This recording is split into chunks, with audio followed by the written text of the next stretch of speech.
ರಾಕ್ಷರಂ ನಾರಾಯಣಂ ಸದಾ ವಂದೇ ನಿರ್ದೋಷಾಶೇಷಸದ್ಗುಣಂ ಅಸ್ಪೃಷ್ಟದೋಷಗಂಧಾಯ ಕಲ್ಯಾಣಗುಣಸಿಂಧವೇ ನಮೋ ನಮೋ ಭಕ್ತಮುಕ್ತಿದಾಯಿನೇ ಶೇಷಸಾಯಿನೇ ಅಭ್ರಮಂ ಭಂಗರಹಿತಂ ಅಜಡಂ ವಿಮಲಂ ಸದಾ ಆನಂದತೀರ್ಥಮದಲಂ ಭಜೆ ತಾಪತ್ರಯಾಪಹಂ ಭವತಿ ಯದನುಭಾವಾತ್ ಏಡಮೂಕೋಪಿ ವಾಗ್ಮಿ ಜಡಮತಿರಪಿ ಜಂತುಃ ಜಾಯತೆ ಪ್ರಾಜ್ಞಮೌಲಿಃ ಸಕಲವಚನಚೇತೋ ದೇವತಾ ಭಾರತೀ ಸಾ ಮಮ ವಚಸಿ ನಿಧತ್ತಾಂ ಸನ್ನಿಧಿಂ ಮಾನಸೇ ಚ ತಪೋವಿದ್ಯಾವಿರಕ್ತ್ಯಾದಿ ಸದ್ಗುಣೌಘಾಕರಾನಹಂ ವಾದಿರಾಜಗುರುನ್ ವಂದೇ ಹಯಗ್ರೀವಪದಾಶ್ರಯಂ ಮಣಮತ್ಕಾಮಧೇನುಂಚ ಭಜಸ್ಸುರತರೂಪಮಂ ಶ್ರೀಭಾವಬೋಧಕುತ್ಪಾದ ಚಿಂತಾಮಣಿ ಉಪಾಸ್ಮೇ ಪೂಜ್ಯಾಯ ರಾಘವೇಂದ್ರಾಯ ಸತ್ಯಧರ್ಮರತಾಯ ಚ ಭಜತಾಂ ಕಲ್ಪವೃಕ್ಷಾಯ ನಮತಾಂ ಕಾಮಧೇನವೇ ದುರ್ವಾದಿದ್ವಾಂತರವಯೇ ವೈಷ್ಣವೇಂದೀವರೆಂದುವೇ ಶ್ರೀರಾಘವೇಂದ್ರ ಗುರುವೇ ನಮೋ ಅತ್ಯಂತ ದಯಾಲುವೇ ಸತ್ಯಾಭಿಜ್ಞಕರಾಜ್ಯೋದ್ದಾಂ ಪಂಚಾಶದ್ವರ್ಷ ಪೂಜಕಾಂ ಸತ್ಯಪ್ರಮೋದತೀರ್ಥಾರ್ಯಾಂ ನೌಮಿ ನ್ಯಾಯಸುಧಾರಥಾಂ ಶ್ರೀ ಸತ್ಯಾತ್ಮಗುರುವೇ ನಮಃ ವಿದ್ಯಾವಿನಯ ಸಂಪನ್ನಂ ಪ್ರತಿವಾದಿಮತಧ್ವಂಸಿನಂ ವಿಶ್ವಪ್ರಿಯಗುರುನ್ ವಂದೇ ಮಧ್ವೇಷಪ್ರಿಯಕಾರಕಂ ಶ್ರೀ ಗುರುಭ್ಯೋ ನಮಃ ಹರಿ ಓಂ. ಗರುಡ ಪುರಾಣದ ಚಿಂತನೆಯಲ್ಲಿ ನಾವು ನಿನ್ನೆ ಮಾಡಿದ ಚಿಂತನೆ ಬಭ್ರುವಾಹನ ಮತ್ತು ಪ್ರೇತದ ಸಂವಾದವನ್ನು ಕೇಳಿದೆವು. ಬಭ್ರುವಾಹನ ಕ್ಷತ್ರಿಯನಾದರೂ ಕೂಡ ಪ್ರೇತದ ಕಾರ್ಯಗಳನ್ನು ಮಾಡಿ ಪ್ರೇತತ್ವವನ್ನು ಬಿಟ್ಟು ತನ್ನ ಗತಿಗೆ ಹೋಯಿತು. ಹೀಗಾಗಿ ರಾಜನೇ ಮಾಡಿದ ಮೇಲೆ ಪ್ರೇತತ್ವ ನಿವಾರಣೆಗೆ ರಾಜನೇ ಪಿತೃಕಾರ್ಯವನ್ನು ಮಾಡಿದ ಮೇಲೆ ತಂದೆಗೆ ಅವನ ಸ್ವಂತ ಮಕ್ಕಳು ಮಾಡಿದರೆ ಏನು ಗತಿ ಲಭಿಸ್ಬೋದು ಅಂತ ನಾವು ನೋಡಬಹುದು. ಮುಂದೆ ಗರುಡ ಕೇಳ್ತಾನೆ 8ನೇ ಅಧ್ಯಾಯದಲ್ಲಿ, ಅಮುಸ್ಮಿ ಕಿಂ ಕ್ರಿಯಾಂ ಸರ್ವಾಂ ಸದಾ ಸುಕೃತಿನಾಂ ಮಮ ಕರ್ತವ್ಯಾಸ ಯಥಾ ಪುತ್ರೈಃ ತಥಾ ಚ ಕಥಯ ಪ್ರಭೋ.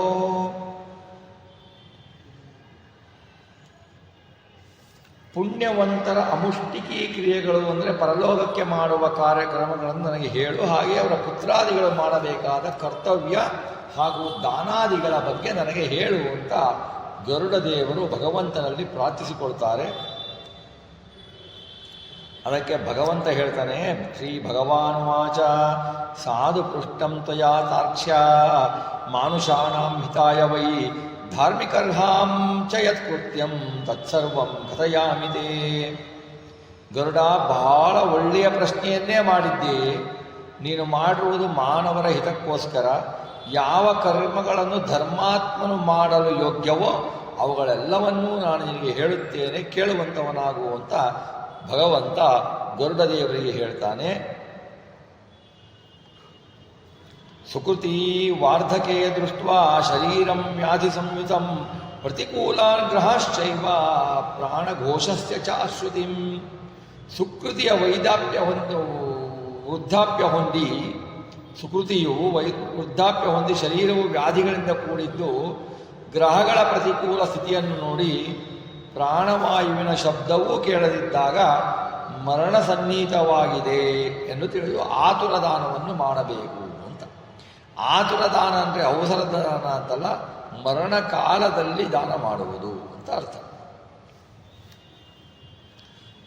ಯೌವನ ಇರುತ್ತೆ, ಯೌವನದಲ್ಲಿ ನಾನಾ ಕರ್ಮಗಳನ್ನು ಮಾಡ್ತಾನೆ. ಸುಕೃತಿ ಯಾವನು ಧರ್ಮಿಷ್ಠನು ಅವನು ಅನೇಕ ವ್ಯಾಧಿಗಳಿಂದ ಕೂಡಿದ್ದು ಗ್ರಹಗಳ ಪ್ರತಿಕೂಲ ಸ್ಥಿತಿಯನ್ನು ನೋಡಿ ಪ್ರಾಣವಾಯುವಿನ ಶಬ್ದವೂ ಕೇಳದಿದ್ದಾಗ ಮರಣ ಸನ್ನಿಹಿತವಾಗಿದೆ ಎಂದು ತಿಳಿಯುವುದು ಆತುರದಾನ. ಪ್ರತಿಕೂಲಾನ್ ಗ್ರಹಾನ್,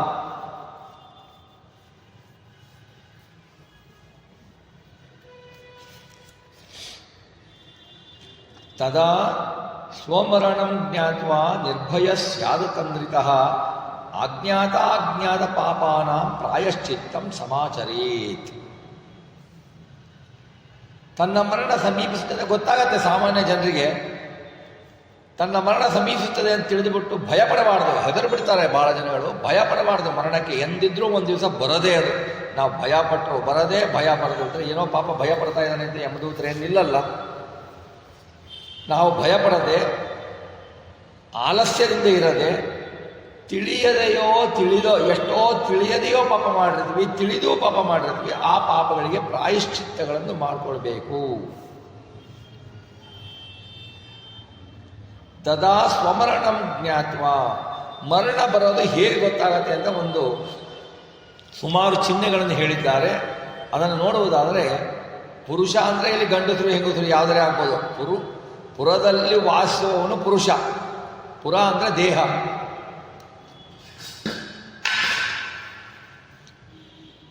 ಕಿವಿಯಿಂದ ನಮ್ಮ ಕೈಯನ್ನು ಮುಚ್ಚಿಕೊಂಡಾಗ ಪ್ರಾಣವಾಯುವಿನ ಶಬ್ದ ಕೇಳತ್ತೆ ನಮಗೆ. ಸೈಲೆಂಟ್ ಆಗಿರಲ್ಲ, ವಾಯುವಿನ ಶಬ್ದ ಕೇಳತ್ತೆ. ಆ ಶಬ್ದ ಕೇಳದೇ ಇದ್ದರೆ ಮರಣ ಸನ್ನಿಹಿತವಾಗಿದೆ ಅಂತ ಅರ್ಥ. ಮರಣ ಹತ್ರ ಬರುತ್ತೆ ಅಂತ ಅರ್ಥ. ಆಮೇಲೆ ಸೂರ್ಯನ ದರ್ಶನ ಮಾಡ್ತೀರಾ. ಸೂರ್ಯನ ದರ್ಶನ ಮಾಡಿದಾಗ ಸೂರ್ಯನಲ್ಲಿ ಒಂದು ರಂಧ್ರ ಕಾಣುತ್ತೆ. ಆ ರಂಧ್ರ ಕಂಡರೆ ಮರಣ ಸನ್ನಿಹಿತವಾಗಿದೆ ಅಂತ ಅರ್ಥ. ಯಾರಿಗೆ ರಂಧ್ರ ಕಾಣುತ್ತೋ ಅವರಿಗೆ ಮರಣ ಹತ್ರ ಆಗಿದೆ ಅಂತ ಅರ್ಥ. ಆಮೇಲೆ ಯಾರ ಮನೆಗಳಿಗೆ ಗೂಬೆ ಕಾಗೆ ಪ್ರವೇಶಿಸುತ್ತೋ ಅವರಲ್ಲಿ ಒಬ್ಬರಲ್ಲಿ ಮನೆಯಲ್ಲಿ ಮರಣ ಸನ್ನಿಹಿತವಾಗಿದೆ ಅಂತ ಅರ್ಥ. ಕಾಗೆಗಳು ಗ್ರಾಮ ಧರ್ಮದಲ್ಲಿರುವುದು ಕಂಡಾಗ, ತನ್ನ ನೆರಳನ್ನು ನೋಡಿದಾಗ, ಅವನ ನೆರಳನ್ನು ನೋಡ್ತಾನೆ ಮನುಷ್ಯ, ಆ ನೆರಳಿನಲ್ಲಿ ತಲೆನೇ ಇರಲ್ಲ. ತಲೆನೇ ಇಲ್ಲದಾಗ ಅವನ ಮರಣ ಸನ್ನಿಹಿತವಾಗಿದೆ ಅಂತ ಅರ್ಥ ಆಗುತ್ತೆ. ಆಮೇಲೆ ಕಿವಿಯ ಹಾಳೆಗಳಿದವಲ್ಲ, ಇವು ಜೋತು ಬೀಳ್ತವೆ. ಇವು ಜೋತು ಬೀಳಿತು ಅಂದರೂ ಮೃತ್ಯು ಸನ್ನಿಹಿತವಾಗಿದೆ ಅಂತಲೇ ಅರ್ಥ. ಆಮೇಲೆ ದೀಪ ಆರತ್ತಲ್ವಾ, ಹಚ್ಚಿದ ಬತ್ತಿ ಆರತ್ತಲ್ವಾ, ವಾಸನೆ ಬರುತ್ತಲ್ವಾ, ಆ ವಾಸನೆ ಬರದಿದ್ದರೆ ಮರಣ ಸನ್ನಿಹಿತವಾಗಿದೆ ಅಂತಲೇ ಅರ್ಥ. ಆಮೇಲೆ ತನ್ನ ಮೂಗಿನ ತುದಿ, ನಾಲಿಗೆಯ ತುದಿ ಹುಬ್ಬುಗಳ ಮಧ್ಯಭಾಗ ಕಾಣಿಸದಿದ್ದರೆ ಮರಣ ಸನ್ನಿಹಿತವಾಗಿದೆ ಅಂತ ಅರ್ಥ. ಆಮೇಲೆ ಕೆಲವೊಂದು ಸ್ವಪ್ನದಲ್ಲಿ ಬರುತ್ತೆ. ದೇಹೋಪ್ಯರುಂಧತಿ ಜಿಹ್ವಾ ಧ್ರುವೋ ನಾಸಗ್ರ ಮುಚ್ಚತೆ ಧ್ರುವೋರ್ ಮಧ್ಯಗತಂ ಮಧ್ಯಂ ತಾರಕ ಮಾತೃಮಂಡಲಂ. ಸ್ವಪ್ನದಲ್ಲಿ ತನ್ನ ಸ್ವಪ್ನ ಕಾಣ್ತಾನೆ. ಏನಂದರೆ ದಿಗಂಬರನಾಗಿರ್ತಾನೆ. ಅಂಗಾಂಗಗಳಿಗೆ ಎಣ್ಣೆ ಹಚ್ಚಿಕೊಂಡು ದಕ್ಷಿಣ ದಿಕ್ಕಿಗೆ ಪ್ರಯಾಣ ಮಾಡ್ತಾ ಇರ್ತಾನೆ. ಅದು ಮರಣದ ಸೂಚನೆ. ಆಮೇಲೆ ಕನಸಿನಲ್ಲಿ ಕಪ್ಪಾದ ಕಪ್ಪು ಹಲ್ಲುಗಳಿರುವ ಭಯಂಕರ ಪುರುಷನನ್ನು ನೋಡುವುದು ಕಾಲಪುರುಷನ ಆಗಮನ, ಅವನನ್ನು ಕರ್ಕೊಂಡು ಹೋಗಲಿಕ್ಕೆ ಅನ್ನೋ ಸೂಚನೆ.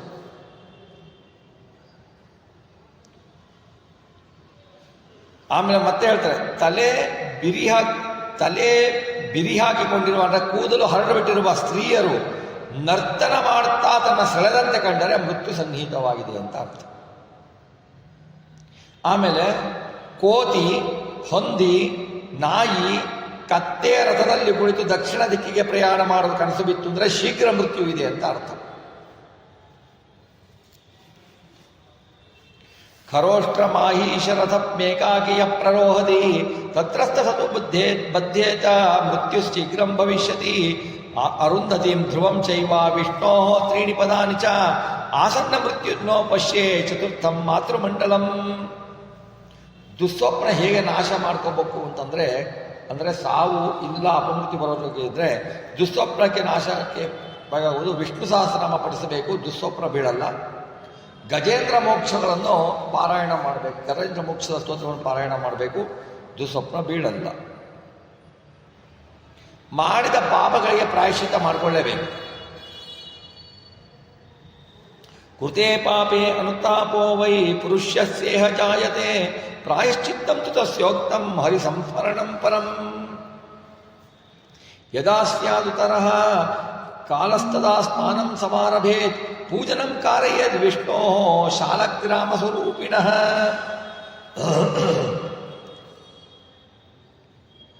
ಯಾವಾಗ ಅವನ ಅಂತ್ಯಕಾಲ ಸನ್ನಿಹಿಸಿದೆ ಅಂತ ಗೊತ್ತಾಗತ್ತೋ ಆವಾಗ ಎದ್ದು ಏಳುವ ಪರಿಸ್ಥಿತಿಯಲ್ಲಿದ್ದರೆ ಎದ್ದು ಬಿಟ್ಟು ಸ್ನಾನ ಮಾಡಿ ಸಾಲಿಗ್ರಾಮದಲ್ಲಿ ನಿತ್ಯ ಸನ್ನಿಹಿತನಾಗಿರುವ ವಿಷ್ಣುವನ್ನು ಪೂಜಿಸಬೇಕು.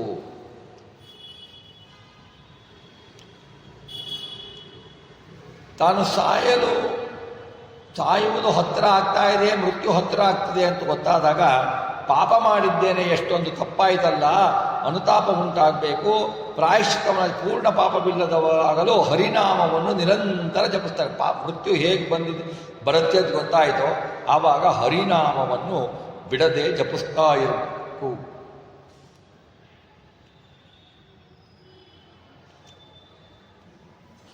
ಹರಿನಾಮ ಸ್ಮರಣೆ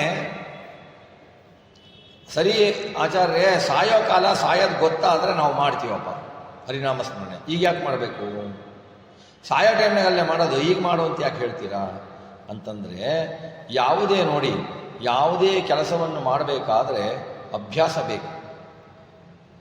ನಾವು ಮೊದಲಿನಿಂದ ದುರ್ಬುದ್ಧಿ ಇಟ್ಕೊಂಡು ಹೆಂಡತಿ ಗಂಡ ಮಕ್ಕಳು ಅವನಿಗೊಂದೇ ಇವನಿಗೊಂದೇ ಈ ಸಂಸಾರ ಅಂತ ಇಟ್ಕೊಂಡು ಹೋದರೆ ಸಾಯ್ಬೇಕಾದ್ರೆ ನೆನಪು ಬರಲ್ರಿ ಭಗವಂತಂದು. ನಾವು ಸಾಯ್ಬೇಕಾದ್ರೆ ಹತ್ರ ಬರುತ್ತೆ ಅನ್ಬೇಕಾದ್ರೆ ಅವನು ಕಾಣ್ತಾ ಇರ್ತಾನೆ, ದಿವ್ಯ ದೃಷ್ಟಿ ಕೊಟ್ಟಿರ್ತಾನೆ. ಕಣ್ಣು ಕಾಣ್ತಿರಲ್ಲ ಅಕಸ್ಮಾತ್ತಾಗಿ, ಕಿವಿ ಕೇಳ್ತಿರಲ್ಲ, ಬಾಯಿ ತೊಳ್ತಾ ಇರತ್ತೆ.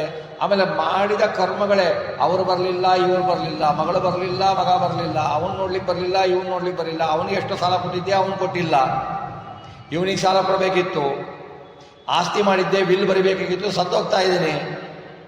ಇವೇ ಯೋಚನೆ, ಬರಬಾರದ ಯೋಚನೆ ಬರುತ್ತೆ ಹೊರತು ತಮ್ಮನ್ನು ಉದ್ಧರಿಸುವ ಭಗವಂತನ ಯೋಚನೆ ಬರೋಲ್ಲ, ಅಷ್ಟು ಸುಲಭ ಬರಲ್ಲ. ಅದಕ್ಕೆ ಪ್ರತಿನಿತ್ಯವೂ ಪ್ರತಿದಿನವೂ ಪ್ರತಿಕ್ಷಣವೂ ಶ್ರೀ ಹರಿಯ ನಾಮವನ್ನು ನೆನೆಯಬೇಕು. ಎಂತೆಂಥ ಮಹಾತ್ಮರು ಏನು ಹೇಳ್ತಾರೆ, ಎಂತೆಂಥ ಮಹಾತ್ಮ ಹೇಳೋದು ಕಡೆಗಾಲದಲ್ಲಿ ನಿನ್ನ ಸ್ಮರಣೆ ಕೊಡು ಹರಿ ಅಂತಲೇ ಹೇಳೋದವರು ಅಲ್ವಾ. ಕಡೆಗಾಲದಲ್ಲಿ ನಿನ್ನ ಸ್ಮರಣೆ ಕೊಡು ಹರಿ ಅಂತ ಹೇಳ್ತಾರೆ. ಯಾರು? ಎಲ್ಲರೂ ವಿಜಯದಾಸರಾಗಲಿ, ವಿಜಯೇಂದ್ರ ತೀರ್ಥರಾಗಲಿ, ವಿಷ್ಣು ತೀರ್ಥರಾಗಲಿ ಹೇಳದೇ ಅದು. ವಿಷ್ಣು ತೀರ್ಥರಂತೂ ಕೃಷ್ಣಾಷ್ಟಕ ಅಂತ ಬರೆದಿದ್ದಾರೆ ಸ್ತೋತ್ರ, ಅದರಲ್ಲಿ ಹೇಳದೆ ನನಗೆ ಸಾಯುವಾಗ ನಿನ್ನ ನೆನಪನ್ನು ಕೊಡು ಶ್ರೀಕೃಷ್ಣ ಅಂತಲೇ ಕೇಳ್ಕೊಳ್ಳೋದವರು. ಅಂಥ ಮಹಾತ್ಮರೇ ಕೇಳ್ಕೊಳ್ಬೇಕಾದ್ರೆ ಅವರೇ ನೆನಪು ಕೊಡು ಅಂದರೆ ನೆನಪು ಎಷ್ಟು ಉದ್ಧಾರ ಮಾಡ್ಬೋದು ಹರಿಯ ಸ್ಮರಣೆನ. ಮರೆತು ಬಿಟ್ಟರೆ ಮುಗಿದೋಯ್ತು.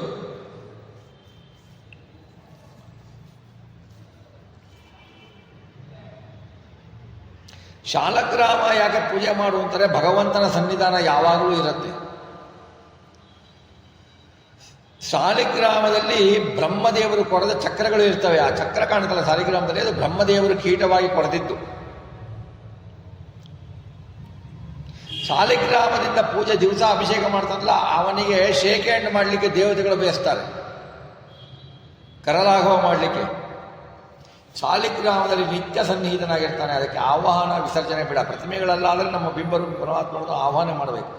ಶಾಲಿಗ್ರಾಮದಲ್ಲಾದರೆ ನಮ್ಮ ಬಿಂಬರೂಪಿ ಪರಮಾತ್ಮನಿಗೂ ಶಾಲಿಗ್ರಾಮದಲ್ಲಿರುವ ರೂಪ ಪರಮಾತ್ಮನಿಗೂ ಐಕ್ಯ ಚಿಂತನೆಯನ್ನು ಮಾಡಬೇಕು.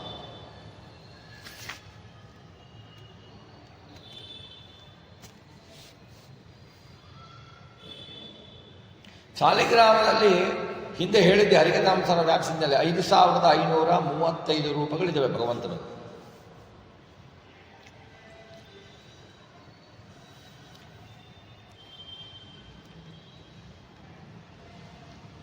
ಕಲಿಯುಗದಲ್ಲಿ ಹರಿಯ ಸ್ಮರಣೆನೇ,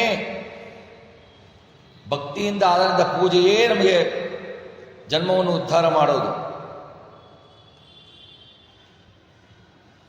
ಯಾರು ವಿಷ್ಣುವನ್ನು ಪೂಜಿಸ್ತಾರೋ ಅವರು ಎಲ್ಲ ಪಾಪಗಳಿಂದ ಮುಕ್ತರಾಗ್ತಾರೆ ಅಂತ ಹೇಳುತ್ತೆ. ಆಮೇಲೆ ಮುಂದೆ ಹೇಳುತ್ತೆ, ಅರ್ಚಯೇದ್ ಗಂಧ ಪುಷ್ಪೈಶ್ಚ ತುಳಸೀದಲೈಹಿ ದೀಪೈಶ್ಚ ನೈವೇದ್ಯೈರ್ ಬಹುಬಿ ಮೋದಕಾದಿಭಿ. ಶ್ರೀಹರಿಯನ್ನು ದಿವಸ ಗಂಧ ಪುಷ್ಪಗಳಿಂದ, ಕುಂಕುಮ ತುಳಸೀದಳಗಳಿಂದ, ಧೂಪ ದೀಪಗಳಿಂದ, ಅನೇಕ ರೀತಿಯ ಮೋದಕ ಇತ್ಯಾದಿ ನೈವೇದ್ಯಗಳಿಂದ ಪೂಜಿಸಬೇಕು. ಎಲ್ಲ ಗಂಧ, ಸುಗಂಧ ಪೂರಿತ ಪುಷ್ಪಗಳು, ಸುಗಂಧ ಇಲ್ಲದ ಪುಷ್ಪಗಳನ್ನು ಹರಿಗೆ ಏರಿಸಬಾರದು.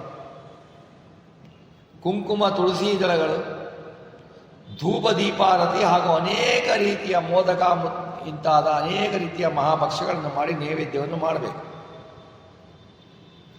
ದತ್ವಾಚ ದಕ್ಷಿಣಾಂ ವಿಪ್ರ ನೈವೇದ್ಯಾದೇವ ಭೋಜಯೇತ್. ಅಷ್ಟಾಕ್ಷರಂ ಜಪೇನ್ ಮಂತ್ರಂ ದ್ವಾದಶಾಕ್ಷರಮೇವ ಚ. ಬ್ರಾಹ್ಮಣನಿಗೆ ನೈವೇದ್ಯ ಮಾಡಿದ್ದನ್ನೇ ಭೋಜನ ಮಾಡಿಸಿ ದಕ್ಷಿಣೆ ಕೊಟ್ಟು ನಾರಾಯಣ ಅಷ್ಟಾಕ್ಷರ ಮಂತ್ರವನ್ನು ಹಾಗೂ ಓಂ ನಮೋ ಭಗವತೆ ವಾಸುದೇವಾಯ ಅಂತ ವಾಸುದೇವ ದ್ವಾದಶಾಕ್ಷರ ಮಂತ್ರವನ್ನು ಜಪಿಸಬೇಕು.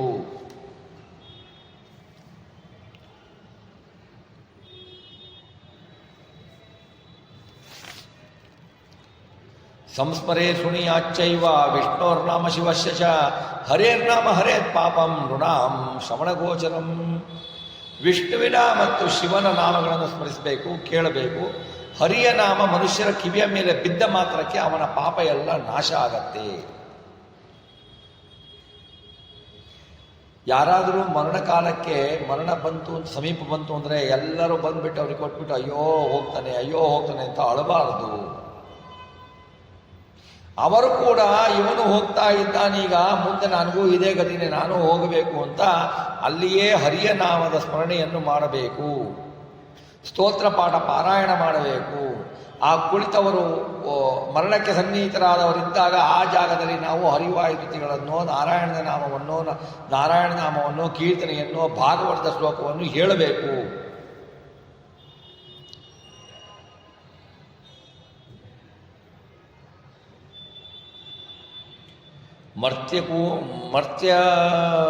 ಮರ್ತ್ಯಕೂರ್ಮೋರ್ವರಾಶ್ಚ ನಾರಸಿಂಹಶ್ಚ ವಾಮನಃ ರಾಮೋ ರಾಮಶ್ಚ ಕೃಷ್ಣಶ್ಚ ಬುದ್ಧ ಕಲ್ಕಿ ತಥೈವ ಚ.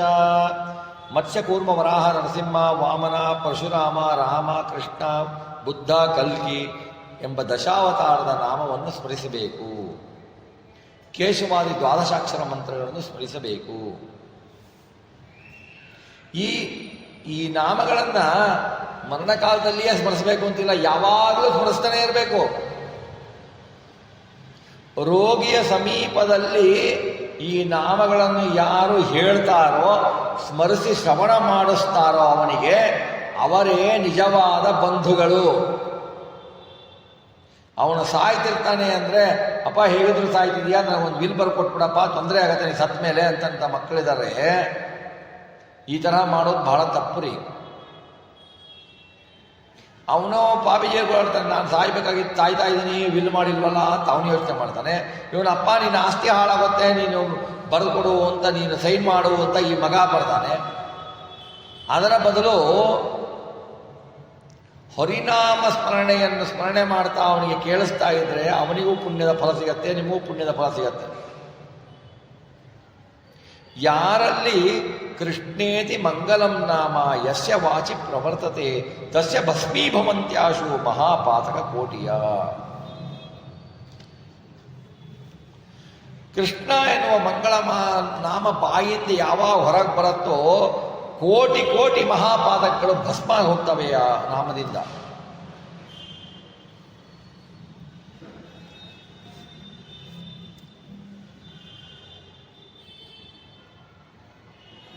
ಕೃಷ್ಣ ಎಂದು ಅತಿ ಭಕ್ತಿಯಿಂದ ಉಚ್ಚರಿಸಿದ ಮಾತ್ರಕ್ಕೆ ಅವನ ಪಾಪಗಳೆಲ್ಲ ನಾಶ ಆಗಿ ಅವನು ತಾಯಿಯ ಗರ್ಭವನ್ನು ಪುನಃ ಪ್ರವೇಶ ಮಾಡೋಲ್ಲ. ಸಕೃತ್ ಸಂಸ್ಕರಣಾದ್ ವಿಷ್ಣು ನಶ್ಯಂತಿ ಕ್ಲೇಶ ಸಂಚಯಾ.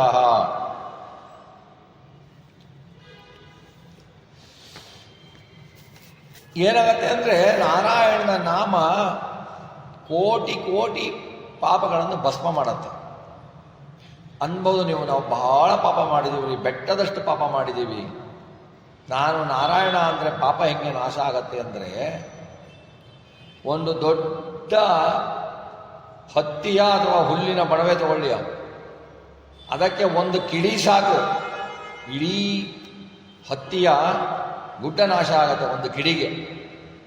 ಹಾಗೆ ಭಗವಂತನ ಒಂದು ನಾಮದ ಸ್ಮರಣೆ ಸಾಕು, ನಮ್ಮ ಕೋಟಿ ಕೋಟಿ ಜನ್ಮಗಳ ಪಾಪ ನಾಶ ಆಗತ್ತೆ.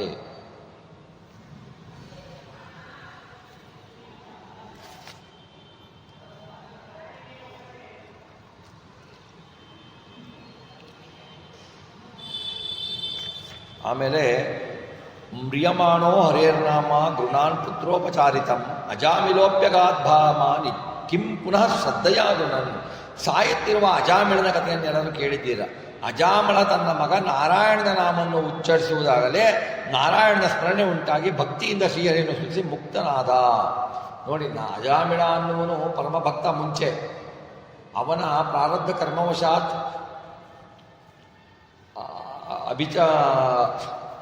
ಇಲ್ಲದ ವ್ಯವಹಾರಗಳನ್ನು ಮಾಡಿಬಿಟ್ಟು ಅವನು ದುರಾಚಾರದ ನಡತೆಯುಳ್ಳವನಾಗಿ ಸ್ತ್ರೀಭೋಗವನ್ನು ಮಾಡಿ ಮಕ್ಕಳನ್ನು ಪಡೆದು ಬಿಟ್ಟು ಬ್ರಾಹ್ಮಣ ಭ್ರಷ್ಟನೆನಿಸಿಬಿಟ್ಟ.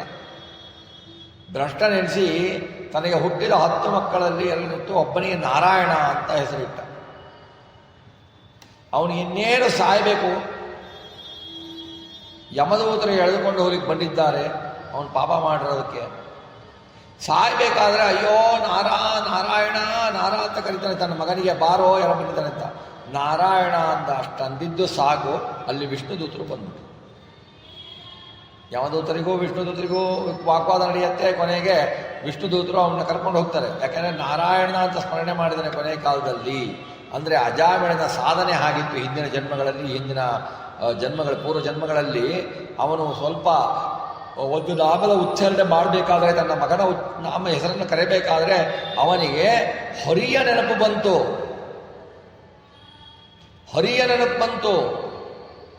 ಶ್ರೀ ಹರಿಯ ನೆನಪು ಬಂದು ಭಕ್ತಿ ಬಂತು ಅವನಿಗೆ. ಯಾರನ್ನೋ ಕರೀಲಿಲ್ಲ. ಅದಕ್ಕೆ ಹೇಳೋದು ಮಕ್ಕಳುಗಳಿಗೆ ದೇವರ ಹೆಸರಿಡ್ರಿ. ದೇವರು ಎಲ್ಲ ಹೆಸರು ದೇವರುಗಳದ್ದೇ ಅಂದ್ರೂ ಕೂಡ ಕೆಲವೊಂದು ಹೆಸರುಗಳನ್ನು ಹೇಳಿದಾಗ ದೇವರ ನೆನಪು ನಮ್ಮಂತ ಮೂಢರಿಗೆ ಬರಲ್ಲ. ದೇವರ ಹೆಸರನ್ನಿಡ್ರಿ ಕರಿಬೇಕಾದ್ರೆ. ಏನಿಲ್ಲ, ಯಾವುದು ಬೇಕೋ ಅವ್ರ ಹೆಸರು ಹುಡುಕೋದು ಹಾಕೋದು.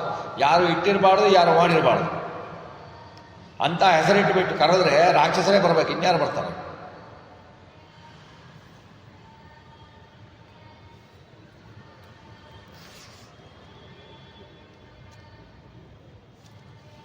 ಅಂದರೆ ಬಂಜರು ಭೂಮಿಯಲ್ಲಿ ಎಂಥ ಒಳ್ಳೆ ಬೀಜ ಬಿತ್ತಿದರೂ ಮೊಳಕೆ ಬರಲ್ಲ. ಹಾಗೆಯೇ ಪಾಪದನ್ನೇ ಮಾಡಿರುವ ಮನಸ್ಸಿನಲ್ಲಿ ತತ್ವಜ್ಞಾನ ಅಂಕುಶ ಯಾವಾಗಲೂ ಹುಟ್ಟಿದಾಗಲಿಂದ ಪಾಪ ಮಾಡಿ ಮಾಡಿ ಮಾಡಿ ಮಾಡಿ ಪಾತಕೆ ಆದವನಿಗೆ ಸಾಯಬೇಕಾದ್ರೆ ನಾರಾಯಣನ ಸ್ಮರಣೆ ಬರೋಲ್ಲ.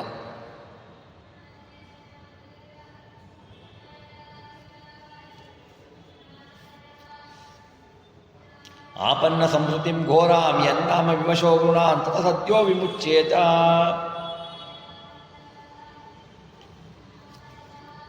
ಯಾವ ವ್ಯಕ್ತಿಯ ಮನಸ್ಸು ಮಾತು ಕ್ರಿಯೆಗಳು ಮತ್ತು ಕ್ರಿಯೆ ಮತ್ತು ಮಾತುಗಳು ಮಾಡಿದ ಪಾಪಗಳಿಗೆ ತಕ್ಕಂತೆ ಪ್ರಾಯಶ್ಚಿತ್ತವನ್ನು ಈ ದೇಹದಲ್ಲಿಯೇ ಮಾಡಿಕೊಳ್ಳದಿದ್ರೆ ಅವನು ಮೃತನಾಗಿ ಹಿಂದೆ ಹೇಳಿದವಲ್ಲ ಯಾತನೆಗಳನ್ನು ಏನೇನು ಅನುಭವಿಸ್ತಾನೋ ಆ ಥರ ಯಾತನೆಗಳನ್ನು ಅನುಭವಿಸಬೇಕಾಗತ್ತೆ. ಪಾಪ ಮಾಡಿದ ಜನ್ಮದಲ್ಲಿಯೇ ಪಾಪದ ಪ್ರಾಯಶ್ಚಿತ್ತವನ್ನು ಮಾಡ್ಕೊಳ್ಬೇಕು, ಇಲ್ಲ ಅಂದರೆ ಅತಿಶಯ ಹಾನಿಯಾಗತ್ತೆ. ಆವಾಗ ಪರೀಕ್ಷಿತ ರಾಜ ಕೇಳ್ತಾನೆ, ಸ್ವಾಮಿ ಪ್ರಾಯಶ್ಚಿತ್ತ ಮಾಡಿಕೊಂಡ್ರೂ ಪಾಪ ಪೂರ್ಣವಾಗಿ ಹೋಗೋದಿಲ್ಲ, ಪಾಪಶೇಷದಿಂದ ನರಕ ತಪ್ಪಲ್ಲ, ಪಾಪಗಳ ಸಮೂಲ ನಾಶವಾಗುವ ಪಾಪಗಳ ಗಂಧವೂ ಇಲ್ಲದಂತೆ ಮಾಡುವ ಪಾಪಗಳಿಗೆ ಕಾರಣವೇ ಇಲ್ಲವಂತಾಗಿ ಪಾಪವೇ ಹುಟ್ಟಿರಬೇಕಾಗಿತ್ತು. ಅದಕ್ಕೆ ಪ್ರಾಯಶ್ಚಿತ್ತ ಮಾಡಿಕೊಂಡರೂ ಪುನಃ ಪಾಪ ಮಾಡುವುದು ಕಂಡಿದೆ. ಇದನ್ನೇ ಪುನರೇವ ಪಾಪಿ ಎಂದದ್ದು ಎಂದು. ಪ್ರಾಯಶ್ಚಿತ್ತ ಆನೆಯ ಸ್ನಾನದಂತೆ ವ್ಯರ್ಥ ಅಂತ ಹೇಳ್ತಾರೆ. ಅದು ಶುಕಮುನಿಗಳು ಹೇಳ್ತಾರೆ. ಜ್ಞಾನವಿಲ್ಲದೆ ಮಾಡಿದ ಪ್ರಾಯಶ್ಚಿತ್ತ, ಸ್ವಲ್ಪ ಜ್ಞಾನವಿರುವ ಅಜ್ಞಾನಿಯು ಮಾಡಿದ್ದೋ ಸಂಪೂರ್ಣ ಜ್ಞಾನಿಯೋ ಮಾಡಿದ್ದೋ. ಅಜ್ಞಾನಿಯು ಮಾಡಿದ ಅಜ್ಞಾನಿ ಇರ್ತಾನಲ್ಲ ಅವನಿಗೆ ಪ್ರಾಯಶ್ಚಿತ್ತದಿಂದ ಮಾಡಿದ ಪಾಪ ಪೂರ್ತಿ ನಾಶ ಆಗೋದಿಲ್ಲ. ವಿದ್ವಾಂಸರು ವಿಮರ್ಶಿಸಿ ಅಜ್ಞಾನಿಗಳಿಗಾಗಿ ಹೇಳಿದ ಪ್ರಾಯಶ್ಚಿತ್ತ ವ್ಯರ್ಥ ಅಲ್ಲ ಅಂತ ಶುಕಮುನಿಗಳು ಹೇಳ್ತಾರೆ. ಜ್ಞಾನಿಗಳು ಮಾಡಿದ ಪ್ರಾಯಶ್ಚಿತ್ತ ಸಂಪೂರ್ಣ ಪಾಪನಾಶ ಆಗತ್ತೆ. ಅಂದರೆ ಪ್ರಾಯಶ್ಚಿತ್ತ ಮಾಡಿಕೊಂಡ ಅಜ್ಞಾನಿ ನಿಷಿದ್ಧವನ್ನು ಮಾಡದೆ ವಿಹಿತವನ್ನೇ ಮಾಡ್ತಾನೆ. ಅಜ್ಞಾನಿ ಸಹ ಸಾವಕಾಶವಾಗಿ ತನ್ನ ಪಾಪ ಕಳೆದುಕೊಳ್ತಾನೆ.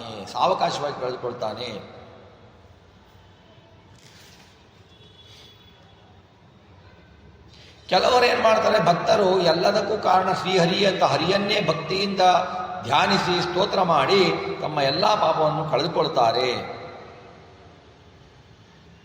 ಕೆಲವರೇನು ಮಾಡ್ತಾರೆ, ಪರಮಾತ್ಮನ ಮರೆತು ಬಿಟ್ಟು ಸುಮ್ಮನೆ ಪ್ರಾಯಶ್ಚಿತ್ತ ಮಾಡಿಕೊಡ್ತಾರೆ. ಇದು ಹೇಗೆ ಅಂದರೆ ಉದಾಹರಣೆ ಕೊಡ್ತಾರೆ ಶಾಸ್ತ್ರದಲ್ಲಿ. ಒಂದು ಹೆಂಡದ ಮಡಿಕೆ ತಗೊಳ್ಳಿ, ಪೂರ್ತಿ ಹೆಂಡ ತುಂಬಿರೋ ಮಡಿಕೆ ಹೋಗಿ ಗಂಗಾ ನದಿಯಲ್ಲಿ ಅದ್ದಿ ಹೆಂಡ ಪವಿತ್ರ ಆಗತ್ತಾ? ಆಗಲ್ಲ. ಹೆಂಡ ಪವಿತ್ರ ಆಗತ್ತಾ? ಆಗಲ್ಲ. ಹಾಗೆ ಅವರು ಪವಿತ್ರರಾಗಲ್ಲ. ಭಕ್ತಿಯಿಂದ ಹರಿಸಂಕೀರ್ತನೆ ಮಾಡಿದರೆ ಪಾಪ ನಾಶ ಆಗೋದು ನಿಶ್ಚಯ. ಯಾಕೆಂದರೆ ಅದಕ್ಕೆ ನಿಮಗೆ ಉದಾಹರಣೆ ಅಜಾಮಿಲ ಅಂತವನೇ ದೃಷ್ಟಾಂತ. ಅಜಾಮಿಲೋಪಿ ಸ್ಮರಣಾತ್ ಭಕ್ತ್ಯ ಮೃತ್ಯೋರ ಮುಚ್ಯತೆ. ಆವಾಗ ಯಮ ಕಿಂಕರೇಭ್ಯೋ ಯಮಃ ಪ್ರಾಹ ಅನಯಧ್ವಂ ನಾಸ್ತಿಕಂ ಜನಂ ನೈವಾನಯತ ದೇಭೋ ಭೂತಾ ಹರಿನಾಮ ಸ್ಮರಂ ನನಂ. ಯಮರಾಜ ತನ್ನ ದೂತರಿಗೆ ಈ ರೀತಿ ಹೇಳ್ತಾನೆ, ದೂತರೇ, ನಾಸ್ತಿಕ ಜನರನ್ನು ಇಲ್ಲಿಗೆ ಕರೆದುಕೊಂಡು ಬನ್ನಿ. ಯಾರು ದೇವರನ್ನು ನಂಬಲ್ಲ, ಯಾರು ದೇವರು ಸೃಷ್ಟಿ ಮಾಡಲ್ಲ, ಸ್ಥಿತಿ ಮಾಡಲ್ಲ, ನಿಯಮನ ಮಾಡಲ್ಲ, ಎಲ್ಲ ಸುಳ್ಳು ಹೇಳ್ತಿರೋದು ಅಂತಾರೋ, ಯಾರು ನಾನೇ ನಾನೇ ನಾನೇ ಅಂತ ಅಹಂಕಾರದಿಂದ ಮೆರಿತಾ ಇರ್ತಾರೋ, ದೇವರು ಏನೂ ಕಾರಣ ಅಲ್ಲ, ನೀವು ಹೇಳ್ತಿರೋ ಸುಳ್ಳು ಅಂತಾರೋ, ಅಂತಹ ಜನರನ್ನು ನನ್ನಲ್ಲಿಗೆ ಕರೆದುಕೊಂಡು ಬನ್ನಿ ಅಂತ ಯಮದೇವರು ದೂತರಿಗೆ ಹೇಳ್ತಾರೆ.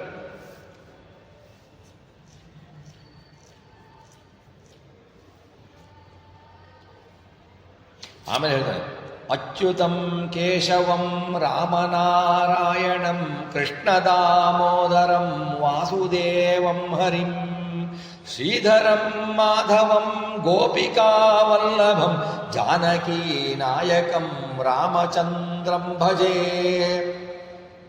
ಯಮದೇವರು ಹೇಳ್ತಾರೆ, ಅಚ್ಯುತ, ಕೇಶವ, ರಾಮ, ಗೋಪಿಕಾವಲ್ಲಭ, ಜಾನಕೀಪತಿ ಶ್ರೀರಾಮಚಂದ್ರ ಅಂತ ಭಜಶ್ರೀ ಅಂತ ಯಾರು ಭಜಿಸ್ತಾ ಇರ್ತಾರೋ ಅಂಥವರ ಹತ್ರ, ವಿಷ್ಣು ಭಕ್ತರ ಹತ್ರ ನೀವು ಹೋಗಬೇಡಿ ಅಂತ ಯಮದೇವರು ಹೇಳ್ತಾರೆ.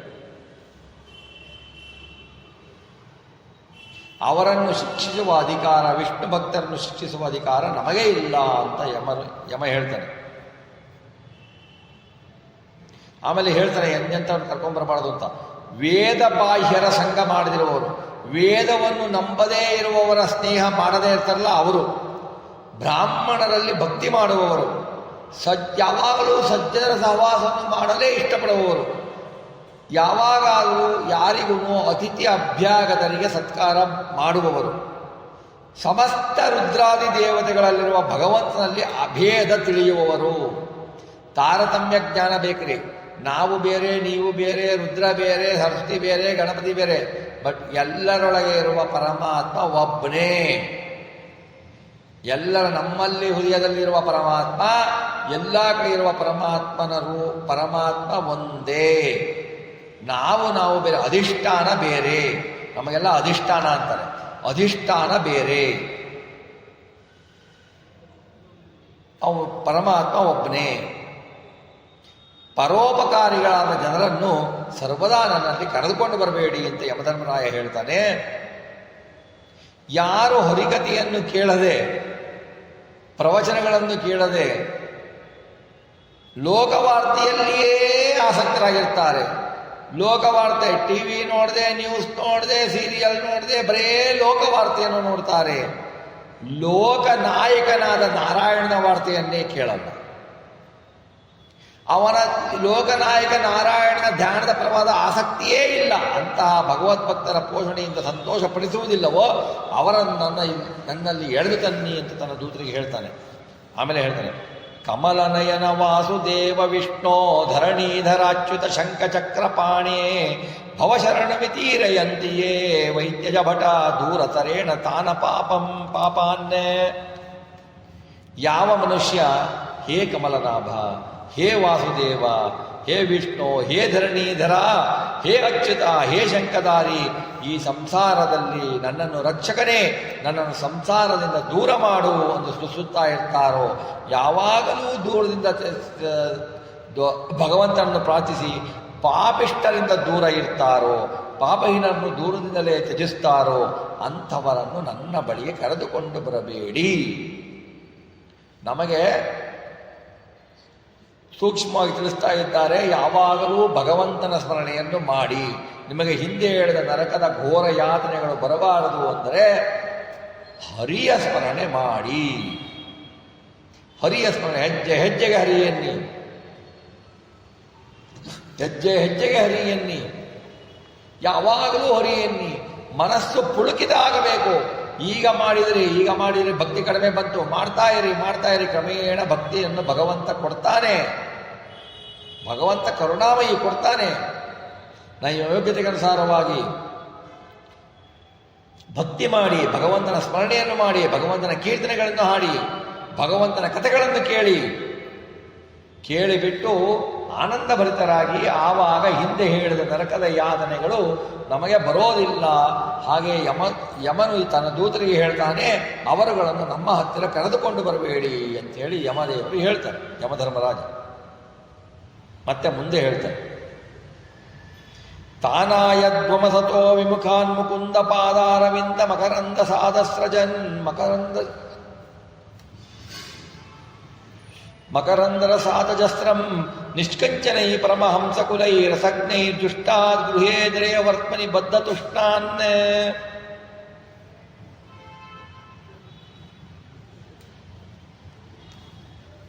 ನೋಡಿ, ಪರಮಾತ್ಮ ಎಂಥ ಕರುಣಾಮಯಿ, ಎಲ್ಲರನ್ನೂ ರಕ್ಷಿಸ್ತಾನೆ. ಯಾರ ಬಗ್ಗೆನೂ ದ್ವೇಷ ಇಲ್ಲ, ಯಾರ ಬಗ್ಗೆನೂ ಭೇದ ಭಾವ ಇಲ್ಲ. ಅವರವರ ಯೋಗ್ಯತೆ ಅನುಸಾರವಾಗಿ ಅವರವರಿಗೆ ಫಲವನ್ನು ಕೊಡ್ತಾನೆ. ಅಂತಹ ಯಾವುದೇ ವಿಷಯ ಅಭಿಲಾಷೆ ಇಲ್ಲದೆ ನಾಮದ ಸಾರವನ್ನು ಅರಿತ ಪರಮಹಂಸ ಆಶ್ರಮಗಳಿರ್ತಾರಲ್ಲ, ಯಾರು ಯತಿಯರಿರ್ತಾರಲ್ಲ, ಸನ್ಯಾಸಿಗಳಿರ್ತಾರಲ್ವಾ, ಪರಮಹಂಸ ಆಶ್ರಮಗಳಾದ ಯಾವಾಗಲೂ ಸೇವಿತನಾದ, ಅವರಿಂದ ಯಾವಾಗಲೂ ಸೇವೆ ತೆಗೆದುಕೊಳ್ತಾ ಇರ್ತಾನೆ ಭಗವಂತ. ಅಂತಹ ಮೋಕ್ಷಪ್ರದಾತ ನಾರಾಯಣನನ್ನು ಹರಿಯ ಪಾದ ಕಮಲದ ಮುಕುಂದದಿಂದ, ಅವನ ನಾರಾಯಣನ ಸ್ಮರಣೆಯಿಂದ, ನಾರಾಯಣನ ನಾಮದಿಂದ ವಿಮುಖರಾದವರನ್ನು, ಅದರಿಂದ ನರಕದ ಮಾರ್ಗವೆಣಿಸಿದ ಗೇಹಗಳಲ್ಲಿ ಆಸಕ್ತರಾದವರನ್ನು, ವಿಷಯಾಭಿಲಾಷೆಯಲ್ಲಿಯೇ, ವಿಷಯ ಪದಾರ್ಥ ಆಸೆಯಲ್ಲಿಯೇ ಇರುವವರನ್ನು, ಯಾವಾಗಲೂ ಲೋಕನಿಂದಿತ ಕಾರ್ಯಗಳಲ್ಲೇ ಆಸಕ್ತಿಯಾದವರನ್ನು, ಅಂತಹ ಪಾಪಿಗಳನ್ನು ಹೆಡೆಮುರೆಗಟ್ಟಿನಲ್ಲಿ ಎಳೆದು ಬನ್ನಿ ಅಂತ ಹೇಳ್ತಾರೆ. ಮತ್ತೆ ಹೇಳ್ತಾನೆ, ಯಾರು ತಂದೆ ತಾಯಿಗಳನ್ನು ಬೈತಾರೋ, ಲೋಕಕ್ಕೆ ಯಾರು ಅಪಕಾರ ಮಾಡ್ತಾರೋ, ದೇಶಕ್ಕೆ, ರಾಷ್ಟ್ರಕ್ಕೆ, ತಾವು ವಾಸ ಮಾಡುವ ಊರಿಗೆ, ರಾಜ್ಯಕ್ಕೆ, ದೇಶಕ್ಕೆ, ತಾವು ವಾಸ ಮಾಡುವ ಮನೆಗೆ, ಆ ಗ್ರಾಮಕ್ಕೆ, ಆ ಊರಿಗೆ, ಆ ರಾಜ್ಯಕ್ಕೆ, ಆ ದೇಶಕ್ಕೆ ಯಾರು ದ್ರೋಹ ಮಾಡ್ತಾರೋ, ಯಾರು ದೇವರ ಬ್ರಾಹ್ಮಣರ ಸ್ವತ್ತನ್ನು ಅಪಹರಿಸಲು ಇಷ್ಟಪಡ್ತಾರೋ, ಅಪಹರಿಸ್ಬಿಟ್ರು ಅಂತಲ್ಲ ರೀ, ಅಯ್ಯೋ ನಾನು ತೊಗೊಳ್ಬೇಕಾಗಿತ್ತು, CCTV ಹಾಕ್ಬಿಟ್ಟಿದ್ದಾರೆ, ನನಗೆ ಸಿಕ್ಕಿಬಿಡ್ತೀನಿ, ನನಗೆ ಇಷ್ಟ ಇದೆ, ನಾನು ತಗೋಬೇಕಾಗಿತ್ತು ಅಂತ ಯಾರು ಮನಸ್ಸಿನಲ್ಲಿ ಅಂದ್ಕೊಂಡಿರ್ತದೋ ಅಪಹಾರದ ಪಾಪವೇ. ಅಂತಹ ಪಾಪಿಗಳನ್ನು ನನ್ನ ಹತ್ರ ಎಳೆದು ತನ್ನಿ ಅಂತ ಯಮದೇವರು ಹೇಳ್ತಾನೆ. ಆಮೇಲೆ ಇನ್ಯಾರು, ಏಕಾದಶ್ಯಾದಿ ವ್ರತ ಮಾಡದಿರುವವರು, ಗುರುಗಳನ್ನು ಪರರನ್ನು ನಿಂದಿಸುವವರು, ಪರರಿಗೆ ಅಪವಾದ ಹೊರಿಸುವವರು, ಸುಳ್ಳೆ ಅಪವಾದ ಹೊರಿಸುವವರು, ಗ್ರಾಮ ಹಳ್ಳಿಗಳನ್ನು ನಾಶ ಮಾಡ್ತಾರಲ್ಲ ಅವರು, ಬ್ರಾಹ್ಮಣರ ಸ್ವತ್ತನ್ನು ಅಪಹರಿಸ್ತಾರಲ್ಲ ಅವರನ್ನು ಎಳೆದು ತನ್ನಿ. ಆಮೇಲೆ ಮುಂದೆ ಭಗವಂತ ಹೇಳ್ತಾನೆ, ಜಿಹ್ವಾನ ಭಕ್ತಿ ಭಗವದ್ಗುಣನಾಮಧೇಯಂ ಚೇತಶ್ಚನ ಸ್ಮೃತಿ ತಚ್ಚರಣಾರವಿಂದಂ ಕೃಷ್ಣಾಯನೋ ನಮದಿ ಯಚ್ಚಿರ ಏಕದಾಪಿ ತಾನಾನಯಧ್ವಮಸತೋ ಕೃತ ವಿಷ್ಣು ಕೃತ್ಯಾನ್. ಯಾರ ನಾಲಿಗೆ ಭಗವಂತ ನಮಗೆ ಜಿವ್ಯನ್ನು ಕೊಟ್ಟಿದ್ದಾನೆ,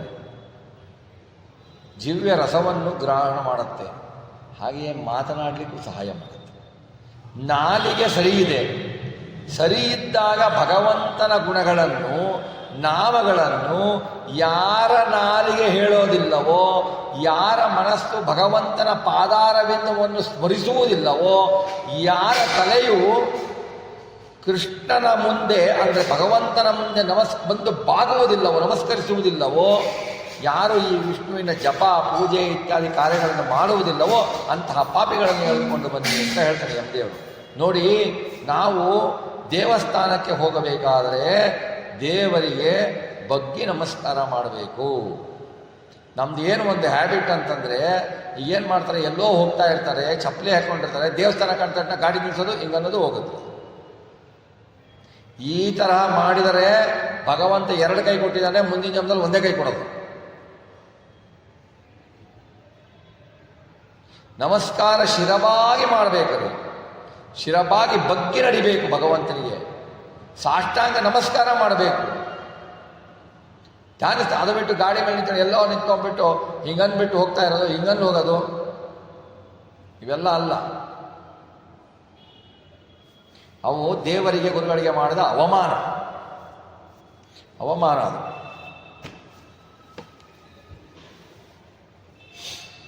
ಅದಕ್ಕೆ ಹಿಂದಿನ ಕಾಲದಲ್ಲಿ ಏನು ಮಾಡ್ತಿದ್ರು, ಬಾಗಿಲುಗಳನ್ನು ಬಾಗಿಲ ಎಂಟ್ರೆನ್ಸ್ನ ಬಾಗಿಲುಗಳನ್ನು, ದೇವರ ಮನೆ ಬಾಗಿಲವನ್ನು ಹೈಟ್ ಕಡಿಮೆ ಮಾಡ್ತಾ ಇದ್ರು. ಬಗ್ಕೊಂಡು ಹೋಗಬೇಕು.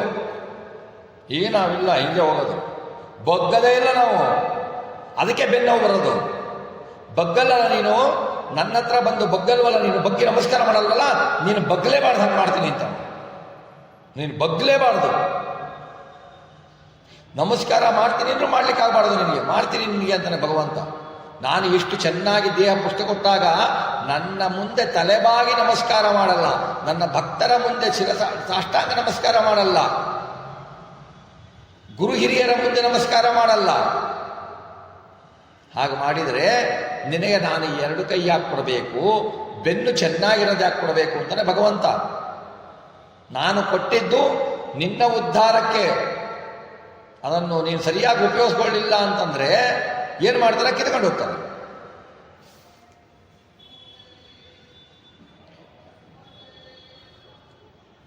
ಭಗವಂತ ಮನಸ್ಸು ಕೊಟ್ಟಿದ್ದಾನೆ, ಆ ಮನಸ್ಸು ಭಗವಂತನ ಸ್ಮರಣೆಯೇ ಮಾಡಲ್ಲ. ಬಾಯಿ ಕೊಟ್ಟಿದ್ದಾನೆ, ಬಾಯಿ ಬರೇ ಚಪಲ, ತಿನ್ನು ತಿನ್ನು ತಿನ್ನು ತಿನ್ನು ತಿನ್ನು ತಿನ್ನು ತಿನ್ನು. ದಿವಸ ಇಲ್ಲ ಕಾಲ ಇಲ್ಲ, ತಿಂತಾ ಇರು. ದಿವಸ ಇಲ್ಲ ಕಾಲ ಇಲ್ಲ, ಏನು ಇಲ್ಲ, ಇನ್ನೊಬ್ರು ಮನೆ ವಿಷಯ ಮಾತಾಡ್ತಾ ಇರು, ಇನ್ನೊಬ್ರಿಗೆ ಬೈತಾ ಇರು. ಭಗವಂತನ ಸ್ಮರಣೆ ಬರಬೇಕು ಅಂದ್ರೆ ಎಲ್ಲಿಂದ ಬರಬೇಕು? ಭಗವಂತ ಮುಂದಿನ ಜನ್ಮಗಳಲ್ಲಿ ನಾಲಿಗೆ ಕೊಡಲ್ಲ, ತೆಗೆದುಹಾಕ್ಬಿಡ್ತಾನೆ. ನಾನು ಕೊಟ್ಟಿದ್ದ ನಾಲಿಗೆ ನರಜನ್ಮ ಬಂದಾಗ, ನಾಲಿಗೆ ಇದ್ದಾಗ ಕೃಷ್ಣ ಎನ್ನಬಾರದೆ ಅಂತಾರೆ. ಅಷ್ಟು ಚೆನ್ನಾಗಿ ನಾಲಿಗೆ ಕೊಟ್ಟಿದ್ದಾನೆ. ಕೃಷ್ಣ ಅಂತ ಅನ್ಲಿಕ್ಕಾಗಲ್ಲ. ಎಷ್ಟು ಜನಕ್ಕೆ ಕೃಷ್ಣ ಅಲ್ಲ ಉಚ್ಚಾರ ಮಾಡಲಿಕ್ಕೆ ಆಗಲ್ಲ, ಆ ಮಟ್ಟಕ್ಕೆ ಇರ್ತಾರೆ. ಅವ್ರನ್ನ ನೋಡಬೇಕು, ನೋಡ್ಬಿಟ್ಟು ಭಗವಂತ ನನ್ನ ಕೊಟ್ಟಿದೆಯಲ್ಲಪ್ಪ, ನಾನು ನಿನ್ನ ಸ್ಮರಣೆ ಮಾಡ್ತೀನಪ್ಪ ಅನ್ಬೇಕು. ಆ ಭಾವುಕತನ ನಮ್ಮಲ್ಲಿ ಬರಬೇಕು.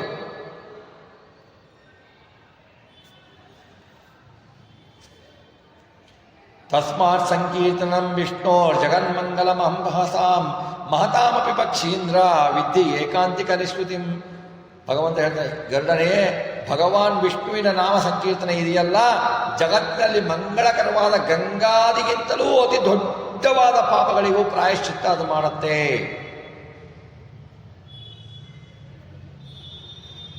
ಪ್ರಾಯಶ್ಚಿತ್ತಾನಿ ಚೀರ್ಣಾನಿ ನಾರಾಯಣ ಪರಾಂಗುಖಂ ನ ನಿಷ್ಪುನತಿ ದುರ್ಬುದ್ಧಿಂ ಸುರ ಕುಂಭಮಿ ಪಾಪಗ.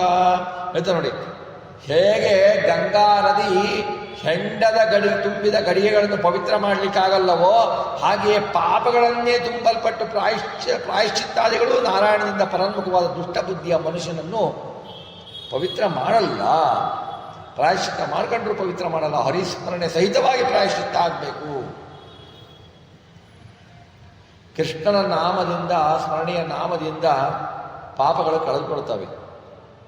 ಅಂತವರು ನರಕವನ್ನಾಗಲಿ, ಯಮನನ್ನಾಗಲಿ ಅಥವಾ ಭಟ್ರನ್ನಾಗಲಿ ಯಾವಾಗಲೂ ಕನಸಲ್ಲೂ ನೋಡಲ್ಲ. ಅವರು ಪ್ರತ್ಯಕ್ಷದಿಂದ ಹೇಗೆ ನೋಡ್ತಾರೆ. ಅದಕ್ಕೆ ನಾವು ಪ್ರತಿ ಹೆಜ್ಜೆಗೂ, ಪ್ರತಿ ಕ್ಷಣಕ್ಕೂ ನಾವು ಕೃಷ್ಣ ಕೃಷ್ಣ ರಾಮ ಅಂತ ಇರಬೇಕು, ನಾರಾಯಣ ಅಂತ ಇರಬೇಕು. ಫೋನ್ ತಗೊಂಡ್ರೆ ಫೋನ್ ಮಾಡಿದಾಗ ಹಲೋ ಅನ್ನೋ ಬದಲು ಕೃಷ್ಣ ಅಂತ ಅನ್ಬೋದು. ನಾಮಗಳು ಮೃತ್ಯು ಯಾವಾಗ ಬರೋದು ಗೊತ್ತಿಲ್ಲ.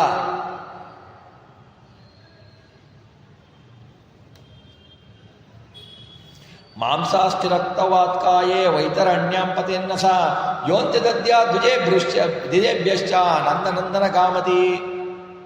ಯಾರು ತನ್ನ ಅಂತ್ಯಕಾಲದಲ್ಲಿ ನಂದನಂದನಿಗೆ ಕೃಷ್ಣನಿಗೆ ಪ್ರೀತಿಯಾಗಲಿ ಅಂತ ಗೋವನ್ನು ಒಬ್ಬ ಬ್ರಾಹ್ಮಣನಿಗೆ ದಾನ ಮಾಡ್ತಾರೋ, ಅವರು ಮಾಂಸ ಮೂಳೆ ರಕ್ತಗಳನ್ನು ತುಂಬಿದ ವೈತರಣಿ ನದಿಯನ್ನು ದಾಟ್ತಾರೆ, ಅಲ್ಲಿಗೆ ಬೀಳಲ್ಲ ಅವರು. ಗೋವನ್ನು ಬ್ರಾಹ್ಮಣರಿಗೆ ದಾನ ಮಾಡಬೇಕು. ಗೋವು ಸಿಗಬಹುದು ರೀ, ತಗೊಳ್ಳೋ ಬ್ರಾಹ್ಮಣರೇ ಕಡಿಮೆ. ಅದನ್ನು ಇಟ್ಟು ಸಾಕ್ಲಿಕ್ಕಾಗಲ್ಲ ಅಂತ ಸಾಕುವಂಥವ್ರಿಗೆ ಕೊಡಬೇಕು. ಅವ್ರು ಹೋಗಿ ಇನ್ನೊಂದು ಎತ್ತಲಾಗ ಕೊಟ್ಬಿಡೋದಲ್ಲ, ಗೋದಾನ ಮಾಡಬೇಕು. ಗೀತೆ ಮತ್ತು ಸಹಸ್ರನಾಮಗಳನ್ನು ಸ್ಮರಿಸ್ತಲೇ ಇರಬೇಕು. ಪಾಪಗಳ ಸಮೂಹವನ್ನೇ ನಾಶ ಮಾಡುವ ಶಕ್ತಿ ಅದಕ್ಕಿದೆ.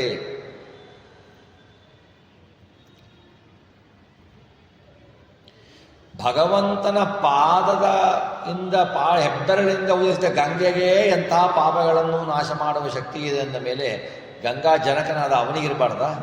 ಅವನಿಗಿರಲ್ವಾ? ಲೋಕನಾಯಕನಾದ ಅವನಿಗೆ. ಗಂಗೆ ಶ್ರೀಹರಿಯಿಂದ ಹುಟ್ಟಿ ಬ್ರಹ್ಮದೇವರ ಕಮಂಡಲ ಸೇರಿ ಶಿವನ ಮುಡಿಯನ್ನು ಸೇರಿ ಗಂಗೆ ಪರಮ ಪವಿತ್ರಳಾಗ್ತಾಳೆ. ಗಂಗೆಯ ಕಣಕಣಗಳಲ್ಲೂ ಭಗವಂತನ ಸನ್ನಿಧಾನ ಇದೆ. ಗಂಗೆ ಭಾಗವತದಲ್ಲಿ ಕೇಳಿದ್ದೀರಾ, ಗಂಗೆಯ ಸ್ಪರ್ಶ ಮಾತ್ರದಿಂದ ಸಗರನ ಪುತ್ರರೆಲ್ಲರೂ ಸ್ವರ್ಗ ಸೇರ್ತಾರೆ. ಹಾಗಿರಬೇಕಾದ್ರೆ ಗಂಗೆಯ ಸ್ಮರಣೆಯಿಂದ ಪಾಪ ಕ್ಷಯ ಆಗತ್ತೆ. ಗಂಗೆಯಲ್ಲಿ ಸ್ನಾನ ಮಾಡಿದ್ರೆ ಕುಲಕೋಟಿಗಳು ಉದ್ಧಾರ ಆಗುತ್ತೆ. ಸ್ನಾನ ಮಾಡಿದರೆ ಹೇಗೆ ಅಂದರೆ ಎದ್ದು ಮುಳುಗ್ ಬಂದ್ಬಿಡೋದಲ್ರಿ, ಅನುಸಂಧಾನ ಪೂರ್ವಕವಾಗಿ ಸ್ನಾನ ಮಾಡಬೇಕು. ಅನುಸಂಧಾನ ಪೂರ್ವಕವಾಗಿ ಗಂಗೆಯ ಬಗ್ಗೆ ಸ್ತುತಿಸಿಬಿಟ್ಟು ಮೊದಲು ಸ್ವಚ್ಛವಾದ ಸ್ನಾನ ಬೇರೆ ಕಡೆ ಮಾಡಿಬಿಟ್ಟು ಆ ಮಲಿದವನ್ನು ತೊಳ್ಕೊಂಡ್ಬಿಟ್ಟು ಆಮೇಲೆ ಗಂಗೆಯಲ್ಲಿ 3 ಮುಳುಗು ಎದ್ದು ಹೇಳಬೇಕು. ಅನುಸಂಧಾನ ಮಾಡ್ಕೊಂಡ್ಬಿಟ್ಟು ಗಂಗಾದೇವಿಗೆ ಪ್ರಾರ್ಥಿಸ್ಕೊಳ್ಬೇಕು. ಗಂಗಾದೇವಿ ಅಂತರ್ಯಾಮಿಯಾದ ಮುಖ್ಯ ಪ್ರಾಣಿ ಅಂತರ್ಯಾಮಿಯಾದ ಶ್ರೀಹರಿಗೆ ಎಲ್ಲ ಪ್ರಾರ್ಥಿಸ್ಕೊಂಡು ಮುಳುಗಿದರೆ ಪಾಪ ಕಳೆಯತ್ತೆ. ಪ್ರಾರ್ಥಿಸದೆ ಮುಳುಗಿದರೆ ಆನೆ ಮುಳುಗಿದ್ರು, ಹಸು ಮುಳುಗಿದ್ರು, ಕುರಿ ಮುಳುಗಿದ್ರು, ನಾಯಿ ಮುಳುಗಿದ್ರು, ಮೀನುಗಳು ಅಲ್ಲೇ ಇದ್ರು ಅವು ಸ್ವರ್ಗಕ್ಕೆ ಹೋಗಲ್ಲ, ಮೋಕ್ಷಕ್ಕೆ ಹೋಗಲ್ಲ. ಅವಕ್ಕೂ ನಮಗೂ ಏನು ವ್ಯತ್ಯಾಸ? ಮಲಿನ ಮಾಡಬಾರದು ತೀರ್ಥಕ್ಷೇತ್ರಗಳನ್ನು, ಮಲಿನ ಮಾಡಬಾರದು ನದಿಗಳನ್ನು, ಮಹಾಪಾಪ ಅದು.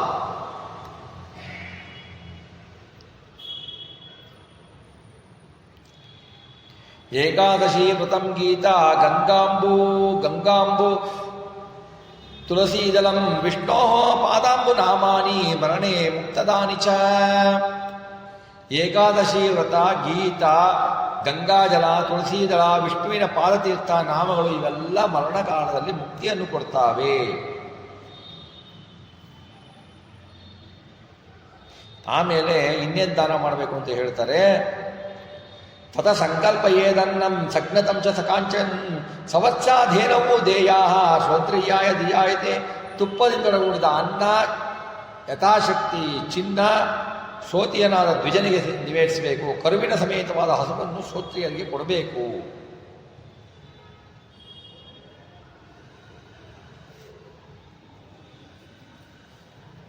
ಸಾವಿರಾರು ಚಂದ್ರಾಯಣಗಳ ವ್ರತಕ್ಕಿಂತಲೂ ಗಂಗಾಪಾನ ಶ್ರೇಷ್ಠ ಎನಿಸುತ್ತೆ. ಅಲ್ಲಿ ಹೋಗ್ಬಿಡೋದು, ನೀರು ಕುಡಿಯಲ್ಲ, ಬಾಟ್ಲಿ ನೀರು ತೊಗೊಂಬಿಡೋದು. ಗಂಗಾಪಾನ ಮಾಡಬೇಕು. 1000 ಚಂದ್ರಾಯಣ ವ್ರತಗಳಿಗಿಂತ ಗಂಗಾಜಲಪಾನ ಶ್ರೇಷ್ಠ ಆಗಿದೆ. ಗಂಗಾ ತೀರದಲ್ಲಿರುತ್ತಲ್ಲ ಮಣ್ಣು ಮೃತ್ತಿಕೆ, ಅದನ್ನು ಶಿರದಲ್ಲಿ ಧರಿಸ್ಕೊಂಡ್ರು ಮಹಾಪುಣ್ಯ. ಮೃತನಾದವನ ಎಲುಬುಗಳು ಗಂಗಾ ನದಿಯಲ್ಲಿ ಎಷ್ಟು ದಿವಸ ಇರ್ತವೋ ಅಷ್ಟು ದಿವಸ ಅವನು ಸ್ವರ್ಗದಲ್ಲೇ ಇರ್ತಾನೆ.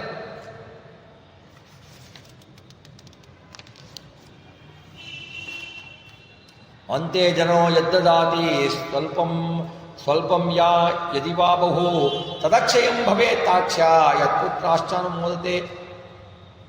ನೋಡಿ, ನಮಗೆ ಅಂತ್ಯಕಾಲದಲ್ಲಿ ಮಾಡಲಾಗಲ್ಲ ಅಂತಂದರೆ ಮುಂಚೆನೇ ನಾವು ಮಾಡಬಹುದು. ಗೋದಾನವನ್ನು ವೈತರಣಿ ನದಿ ದಾಟ್ಲಿಕ್ಕೋಸ್ಕರ ಸಂಕಲ್ಪ ಅಂದರೆ ಆಚಾರ ಮಾಡಿಸ್ತಾರೆ, ಮಾಡಬಹುದು. ಋಣ ಪರಿಹಾರಕ್ಕೂ ಮಾಡಬಹುದು. ಎಷ್ಟು ವಿಧ ಗೋದಾನ ಇದೆ ಎಲ್ಲ ಮುಂಚೆ ಮಾಡ್ಬೋದು. ಮುಂಚೆ ಮಾಡಿದರೂ ಫಲ ಸಿಗತ್ತೆ. ಆಮೇಲೆ ಹೇಗೆ ಅಂತಂದರೆ, ನೀವು ಸ್ವಲ್ಪ ಹಣ ಕೂಡಿಟ್ಟು ಕೊನೆಗೆ ಅದು ಒಂದು ಗಟ್ಟಿಯಾಗಿ ಬ್ಯಾಂಕ್ನವ್ರು ಹೆಂಗೆ ಕೊಡ್ತಾರೋ ನಿಮಗೆ ಹಾಗೆ ಭಗವಂತ ಕೊಡ್ತಾನೆ. ಅದು ಅಲ್ಲದೆ ಅದಕ್ಕಿಂತನೂ ಅಂತ್ಯಕಾಲದಲ್ಲಿ ನೀವು ಮಾಡುವುದಕ್ಕೆ ಇನ್ನೂ ಹೆಚ್ಚಿನ ಫಲ ಸಿಗತ್ತೆ. ಹಾಗೆ ಅಲ್ಲದೆ ನೀವು ದಾನ ಕೊಡಬೇಕು ಅಂತಿರತ್ತೆ. ಮಗ ಅಂತಾನೆ, ಅಪ್ಪ ನೀನು ಹೇಗಿದ್ರು ಸತ್ಮೇಲೆ ಕೊಡಲೇಬೇಕು, ಹೀಗೆ ಕಪ್ಪ ಕೊಡ್ತೀಯಾ? ಸತ್ಮೇಲೆ ಕೊಡ್ಬೇಕು ತಾನೆ, ಈಗ ನಾಳೆ ಸಾಯ್ತಿದೀಯಾ, ಕೊಡಬೇಕು, ನಾ ಕೊಡ್ತೀನಿ ಬಿಡು, ಸುಮ್ಮನೆ ಯಾಕೆ ವೇಸ್ಟ್ ಮಾಡ್ತೀಯಾ ದುಡ್ಡನ್ನ, ಈಗ ಯಾಕೆ ಕೊಡ್ತೀಯಾ ಅಂತಂದರೆ ಹೋಯ್ತು. ಮಗನಿಗೆ ಪಾಪ ಬಂತು, ಪಾಪ ತಂದೆ ಕೊಡ್ಲಿಕ್ಕೆ ಹಂಗ ಅನ್ಬಾರ್ದು. ಮಗ ತಾನು ನೋಡಿ, ನಾವು ಸತ್ತ ಮೇಲೆ ಮಾಡುವ ದಾನ ಇದೆಯಲ್ಲ, ಕೈ ಮುಟ್ಟಿಸಿ ಕೊಡ್ತಾರಲ್ವ ಮೃತದೇಹಕ್ಕೆ, ಅದಕ್ಕಿಂತನೂ ತಾನು ಇನ್ನೇನು ಸಾಯ್ತೀನಿ ಅನ್ಬೇಕಾದ್ರೆ ಗೊತ್ತಾಗತ್ತೆ ಇವತ್ತು ನಾಳೆನೋ ಅನ್ಬೇಕಾದ್ರೆ ತನ್ನ ಕೈಯಿಂದನೇ ದಾನವನ್ನು ಕೊಡಿಸ್ಬೇಕು ಮಗನ ಕೈಯಲ್ಲಿ. ಮಗ ಕೊಡಬೇಡ ಅಂದ್ರೂ ಕೊಡಬೇಕಪ್ಪ ಅಂತ ಹೇಳಿ ಕೊಡಿಸ್ಬೇಕು. ಪುತ್ರ ಆದವನು ಏನು ಮಾಡಬೇಕು, ಅಪ್ಪ ನೀನು ಕೊಟ್ಬಿಡಪ್ಪ, ನಾನು ಏನರ ಮುಂದೆ ನೋಡ್ಕೊಳ್ತೀನಿ ಅಂತ ಹೇಳಿಬಿಟ್ಟು ಮಗನಾದವನು ಅವನಿಗೆ ಆ ದಾನವನ್ನು ಕೊಡಿಸಬೇಕು ತಂದೆಯ ಕೈಯಿಂದ, ತಂದೆ ಅಥವಾ ತಾಯಿಯ ಕೈಯಿಂದ.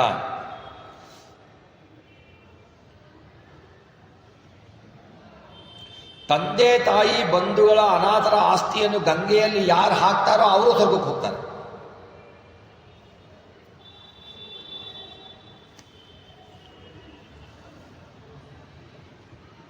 ಆವಾಗ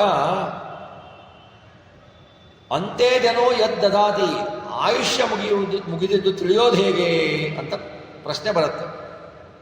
ಅಂದರೆ ಆವಾಗ ಹೇಳ್ತಾರೆ ಶರೀರ ಬಿಳಿಯಾಗತ್ತೆ ಅಥವಾ ಕೆಂಪಾಗುವುದು ಕಂಡರೆ ಇನ್ನೊಂದು ತಿಂಗಳಲ್ಲಿ ಸಾಯ್ತಾನೆ ಅಂತ. ಶರೀರ ಇದ್ದಕ್ಕೆ ಬಿಳಿಯಾಗ್ಬಿಟ್ರೆ ಬಿಡಿಸ್ಕೊಂಡ್ಬಿಟ್ರೆ ಅಥವಾ ಕೆಂಪಾಗ್ಬಿಟ್ರೆ ಅವನು 1 ತಿಂಗಳಲ್ಲಿ ಸಾಯ್ತಾನೆ ಅಂತ ಅರ್ಥ. ನೋಡಿದ್ದೆಲ್ಲ ವಸ್ತುಗಳು ಕಪ್ಪಾಗಿ ಕಂಡ್ರೆ, ಅಂದರೆ ಕನ್ನಡಕ ಹಾಕೊಂಡ್ರೆ ಅಲ್ಲ ರೀ, ಬರೇ ಕಣ್ಣಿಂದ ಕಪ್ಪಾಗಿ ಕಂಡ್ರೆ, ಸೂರ್ಯ ಚಂದ್ರ ಅಗ್ನಿಗಳ ಪ್ರಕಾಶವೇ ಕಾಣಲಿಲ್ಲ ಅಂದರೆ 6 ತಿಂಗಳಲ್ಲಿ ಸಾಯ್ತಾನೆ. ಎಡಗೈ ನಿರಂತರವಾಗಿ ನಡುತ್ತಾ ಇದ್ರೆ 1 ತಿಂಗಳ ಆಯುಷ್ಯತ್ತಷ್ಟೇ ಅವನಿಗೆ. ಮೈಯೆಲ್ಲ ಊದಿಕೊಂಡು ಬಾಯಿ ಒಣಗ್ಬಿಟ್ರು 1 ತಿಂಗಳು ಆಯುಷು. ನಾಲಿಗೆ ದಪ್ಪಾಗಿ ಹಲ್ಲುಗಳು ನೀರು ಸುರಿಸ್ತಾ ಇದ್ರೆ 6 ತಿಂಗಳು ಆಯುಷು. ತನ್ನ ಪ್ರತಿಬಿಂಬ ತುಪ್ಪದಲ್ಲಿ, ಎಣ್ಣೆಯಲ್ಲಿ, ನೀರಲ್ಲಿ, ಕನ್ನಡಿಗಳಲ್ಲಿ ಕಾಣಿಸ್ಲೇ ಇಲ್ಲ ಅಂತಂದ್ರೆ ವಿಕಾರವಾಗಿ ಕಂಡರು 6 ತಿಂಗಳಲ್ಲಿ ಅವನು ಸಾಯ್ತಾನೆ ಅಂತ. ತನ್ನ ನೆರಳು ತನಗೆ ಕಾಣಲೇ ಇಲ್ಲ ಅಂದ್ರೆ 1 ತಿಂಗಳಲ್ಲಿ ಸಾಯ್ತಾನೆ ಅಂತ. ಅಂದ್ರೆ ತಲೆಯಿಂದ ನೆರಳು ಕಂಡ್ರು ಅಥವಾ ತನ್ನ ನೆರಳು ಕಾಣಲಿಲ್ಲ ಅಂದ್ರು. ಅರುಂಧತಿ ನಕ್ಷತ್ರ ಚಂದ್ರನ ಕಪ್ಪು ರೇಖೆ ಕಾಣದೇ ಇದ್ರು 1 ತಿಂಗಳಲ್ಲಿ ಸಾಯ್ತಾನೆ ಅಂತ. ರಾತ್ರಿಯಲ್ಲಿ ಅವನಿಗೆ ಕಾಮನ ಬಿಲ್ ಕಾಣ್ತು, ಮಧ್ಯಾಹ್ನ ಹುಲ್ಗೆ ಭೂಮಿಗೆ ಬಿದ್ದಂತೆ ಕಂಡ್ರೆ ಅವನಿಗೆ 1 ತಿಂಗಳ ಆಯುಷ್ ಅಷ್ಟೇನೆ. ಸಪ್ತರ್ಷಿ ಮಂಡಲ ಅಥವಾ ಆಕಾಶಗಂಗೆ ಕಾಣಿಸ್ತಿದ್ದರೆ, ಪೌರ್ಣಿಮಾ ಅಮಾವಾಸ್ಯೆ ಇಲ್ಲದೆ ಗ್ರಹಣ ಆದಂತೆ ಕಂಡ್ರೆ 6 ತಿಂಗಳಲ್ಲಿ ಸಾಯ್ತಾನೆ. ಹದ್ದು ಕಾಗೆಗಳು ಅವನು ಸುತ್ತಲೂ ಬರೆದು ಬಿಟ್ರೆ 6 ತಿಂಗಳಲ್ಲಿ ಸಾಯ್ತಾನೆ. ಹದ್ದು ಕಾಗೆ ಪಾರಿವಾಳಗಳು, ಅಯ್ಯೋ ನಾವು ಪಾರಿವಾಳಗಳನ್ನ ಯಾವಾಗಲೂ ಸಾಕ್ತೀವಿ, ನಮ್ಮ ಹಿಂದೆ ಮುಂದೆ ಇರ್ತದೆ ಅಂತ ಅವ್ರಿಗೆ ನಾವೇನು ಹೇಳಲಿಕ್ಕಾಗಲ್ಲ.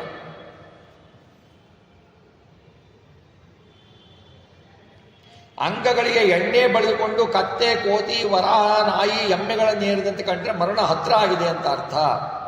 ಕೆಂಪು ಹೂವು, ಕೆಂಪು ಬಟ್ಟೆ, ಕಬ್ಬಿಣದ ಆಭರಣ, ಇದ್ದಳಿನ ರಾಶಿ ಅಲ್ಲಿ ಆಟ ಆಡುವುದು, ಕೆಂಪು ದಾಸವಾಳದ ಹೂವುಗಳಿಂದ ಅಲಂಕೃತನಾದರೆ ಸ್ವಪ್ನ ಕಂಡರೆ ಮರಣ ಸಮೀಪ.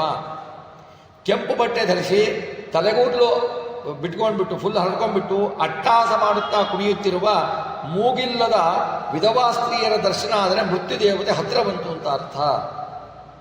ಕತ್ತರಿಸಿ ಹಾಕಿದ ಕೂದಲು, ಉಗುರು, ಲವಣ, ಕವಡೆ, ಹಿಟ್ಟಿನ ರಾಶಿ, ಎಣ್ಣೆಯ ಪ್ರವಾಹ, ಹೂ ಬಿಟ್ಟಿರುವ ಕೆಂಪು ಕಣಗಿಲ ಗಿಡ, ತಾಳೆ ಹಣ್ಣು ಬಿಟ್ಟಿರುವುದು, ಕೈಯಿಂದ ಪೂರ್ಣಕಲಶ ಬಿದ್ದು ಒಡೆಯುವುದು, ಚಂದ್ರ ಸೂರ್ಯ ಮಂಡಲಗಳು ಜಾರಿ ಭೂಮಿಗೆ ಬಿದ್ದಂತೆ ಕಾಣುವುದು, ಉಲ್ಕಾಪಾತ, ಧೂಮಕೇತು, ಭಯಂಕರನೂ ವಿಕೃತನೂ ದಿಗಂಬರನೂ ಆದ ಪುರುಷನ ದರ್ಶನ ಇಷ್ಟೆಲ್ಲ. ಆಮೇಲೆ ಸ್ತ್ರೀಯು ಮನೆಯಿಂದ ಹೊರಗೆ ಹೋಗುವ ದೃಶ್ಯ, ವಸ್ತ್ರಾಲಂಕಾರ ಭೂಷಣಾದ ಸ್ತ್ರೀಯು ಮನೆಯ ಹೊರಗುವ ದೃಶ್ಯ, ಬ್ರಾಹ್ಮಣೇತಿಗಳು ಶಾಪ ಕೊಡುವುದ ದೃಶ್ಯ, ಹದ್ದು ಕಾಗೆ ಕೋಣಗಳು ಪೀಡಿಸುವಂತಹ ದೃಶ್ಯ, ಕಪ್ಪು ಬಟ್ಟೆ ಧರಿಸಿ ತಲೆಗೂದಲು ಕೆದರಿಕೊಂಡು ಕಪ್ಪು ಬಣ್ಣದ ವಿಧವೆಯ ಆಲಿಂಗನ, ಚೌರಿಕನು ತಲೆಗೂದಲು, ಮೀಸೆ, ರೋಮ, ಊರುಗಳನ್ನು ಕತ್ತರಿಸುವುದು, ಇವೆಲ್ಲವೂ ಮರಣಕ್ಕೆ ಸೂಚಕ ಸ್ವಪ್ನಗಳು.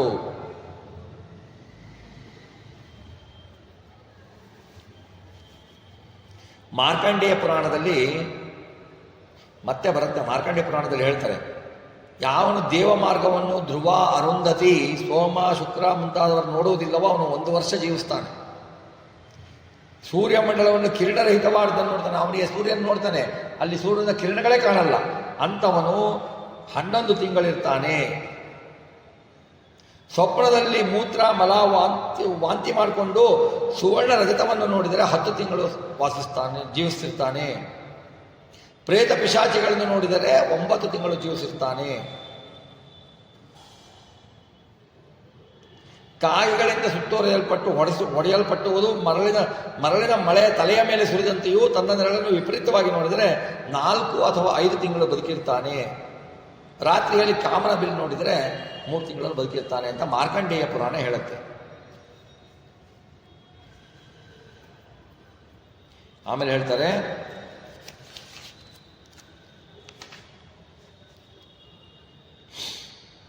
ಅಂತಕಾಲೇತು ತತ್ಪುತ್ರ ಸರ್ವದಾನಾನಿ ದಾಪಯೇತ್ ಯತ್ತದರ್ಥಂ ತತ್ತೋ ಸುತೋ ಲೋಕೆ ಪ್ರಾರ್ಥತೆ ಧರ್ಮಕೋವಿದೈಹಿ. ಅಂತ್ಯಕಾಲದಲ್ಲಿ ಸುತ್ಪುತ್ರನು ತನ್ನ ಪಿತನಿಂದ ಎಲ್ಲ ದಾನಗಳನ್ನು ಮಾಡಿಸ್ಬೇಕ್ರಿ. ಸತ್ತ ಮೇಲೆ ಮಾಡ್ತೀನಿ ಅನ್ನೋಕ್ಕಿಂತ ತಂದೆಯ ಕೈಯಲ್ಲಿ ಮುಟ್ಟಿಸಿ ದಾನ ಮಾಡಬೇಕು.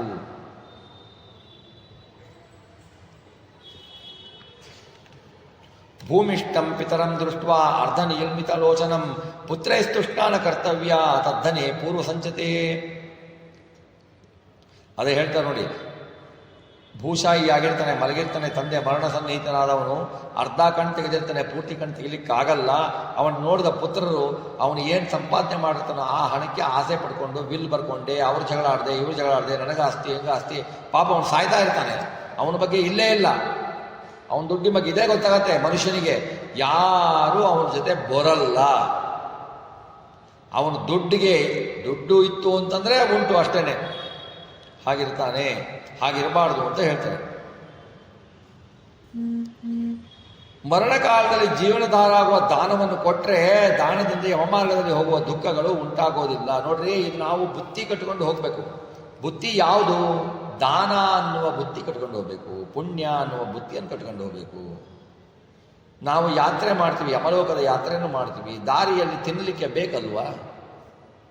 ನಾವೆಲ್ಲೋ ಯಾತ್ರೆಗೆ ಹೋಗ್ಬೇಕು ಅಂದರೆ 6 ತಿಂಗಳು 18 ದಿವಸ ಯಾತ್ರೆಗೆ ಹೋಗ್ಬೇಕು ಅಂದರೆ ಇಲ್ದಿದ್ದೆಲ್ಲ ಮಾಡ್ಕೊಂಡ್ಬಿಟ್ಟು 2 ಸೂಟ್ಕೇಸ್ ಮಾಡ್ಕೊಂಡ್ಬಿಟ್ಟು ಹೋಗ್ತೀವಿ.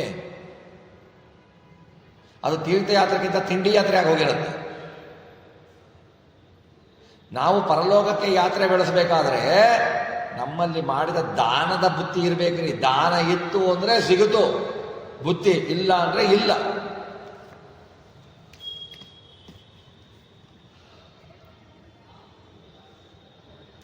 ಆತುರೇ ಚ ಉಪರಾಗೆ ಚದ್ವಯಂ ದಾನಂ ವಿಶಿಷ್ಯತೆ ಅಥೋ ಅವಶ್ಯಂ ಪ್ರದಾತ್ಯಂ ಅಷ್ಟದಾನಂ ತಿಲಾಧಿಕಂ.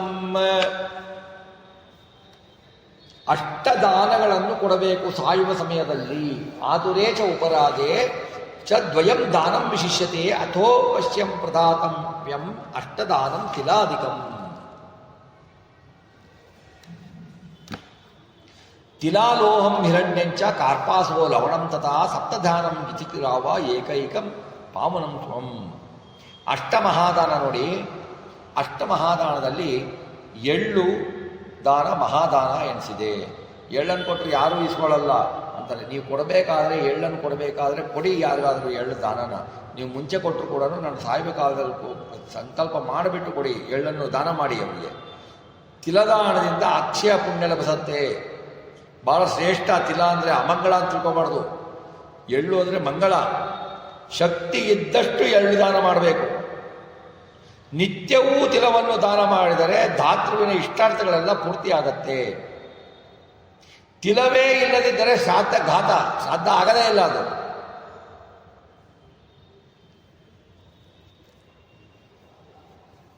ತಿಲಧೇನುವಿನ ದಾನವು ಮಹಾಪುಣ್ಯಕರ ಆಗಿರುತ್ತೆ.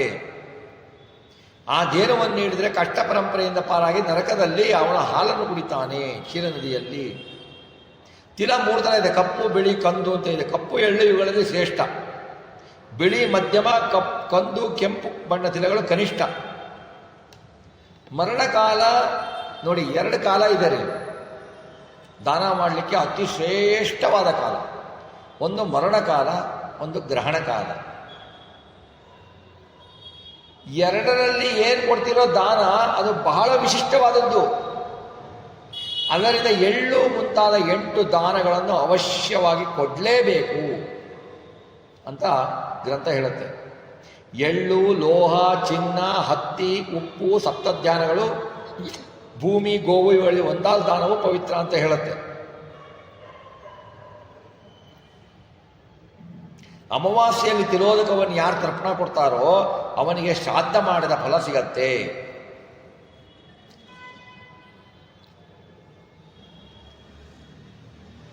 ಭಗವಂತ ಹೇಳ್ತಾನೆ ನೋಡಿ, ಎಳ್ಳು ಅಪವಿತ್ರ ಅಲ್ಲ, ಪವಿತ್ರ. ಯಾಕೆ ಅಂದರೆ ಭಗವಂತನ ಬೆವರಿನಿಂದ ಹುಟ್ಟಿದ್ದು ಎಳ್ಳು.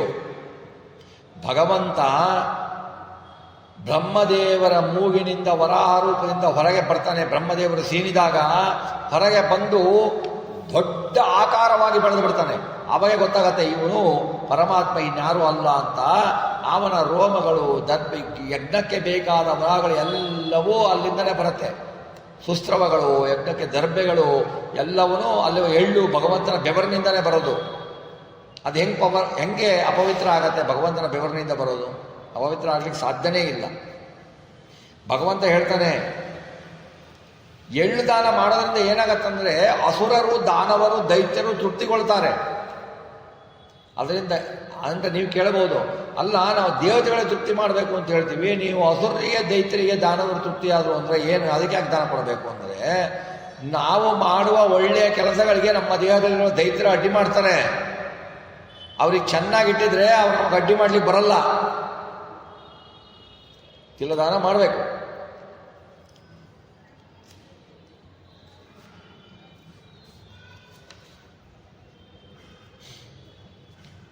ಲೋಹದಾನಂ ಚ ದಾತವ್ಯಂ ಭೂಮಿಯುಕ್ತೇನ ಪಾಣಿನ ಯಮಸೀಮಾಂ ನ ಚಾಪ್ನೋತಿ ನ ಗಚ್ಚೇತ್ ತಸ್ಯ ವರ್ತಮನಿ. ಭೂಮಿಯ ಮೇಲೆ ಕೈ ಇಟ್ಟು ಲೋಹದಾನವನ್ನು ಮಾಡಬೇಕು. ಹಾಗೆ ಲೋಹದಾನವನ್ನು ಸ್ಟೀಲ್ ದಾನ ಮಾಡಬಾರ್ದ್ರಿ. ಮತ್ತೆ ಭೂಮಿಯ ಮೇಲೆ ಕೈಯನ್ನಿಟ್ಟು ಲೋಹದಾನವನ್ನು ಮಾಡಬೇಕು. ಹಾಗೆ ದಾನ ಮಾಡೋನು ಯಮಪುರಿಯ ಸೀಮೆಯೊಳಗೆ ಬರೋಲ್ಲ, ಹಾಗೂ ಯಮಮಾರ್ಗಕ್ಕೂ ಹೋಗಲ್ಲ, ಬೇರೆ ಮಾರ್ಗದಲ್ಲಿ ಹೋಗ್ತಾನೆ, ಧರ್ಮರಾಯನ ಮಾರ್ಗದಲ್ಲಿ ಹೋಗ್ತಾನೆ.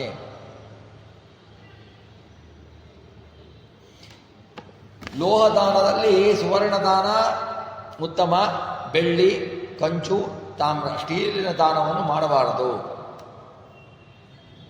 ಕುಠಾರೋ ಮುಸಲೇ ದಂಡ ಖಡ್ಗಶ್ಚ ಭುರಿಕಾತತ ಚುರಿಕಾತತ ಶಸ್ತ್ರಾಣಿ ಯಮಾಸ್ತೆ ಚ ನಿಗ್ರಹೇ ಪಾಪಕರ್ಮಣ. ಯಮರಾಜ ಯಾವಾಗಲೂ ತನ್ನ ಹತ್ರ ಕೊಡಲೆ, ಒನಕೆ, ದೊಣ್ಣೆ, ಖಡ್ಗ, ಚೂರಿ, ಆ ಖಡ್ಗಳನ್ನು ಧರಿಸಿರ್ತಾನೆ. ಯಾವಾಗಲೂ ಯಾಕೆ ಧರಿಸಿರ್ತಾನೆ ಅಂದರೆ ಪಾಪಿಗಳಿಗೆ ಶಿಕ್ಷೆ ನೀಡುವುದಕ್ಕೆ ಯಮಧರ್ಮರಾಜ ಅದನ್ನು ಧರಿಸಿರ್ತಾನೆ.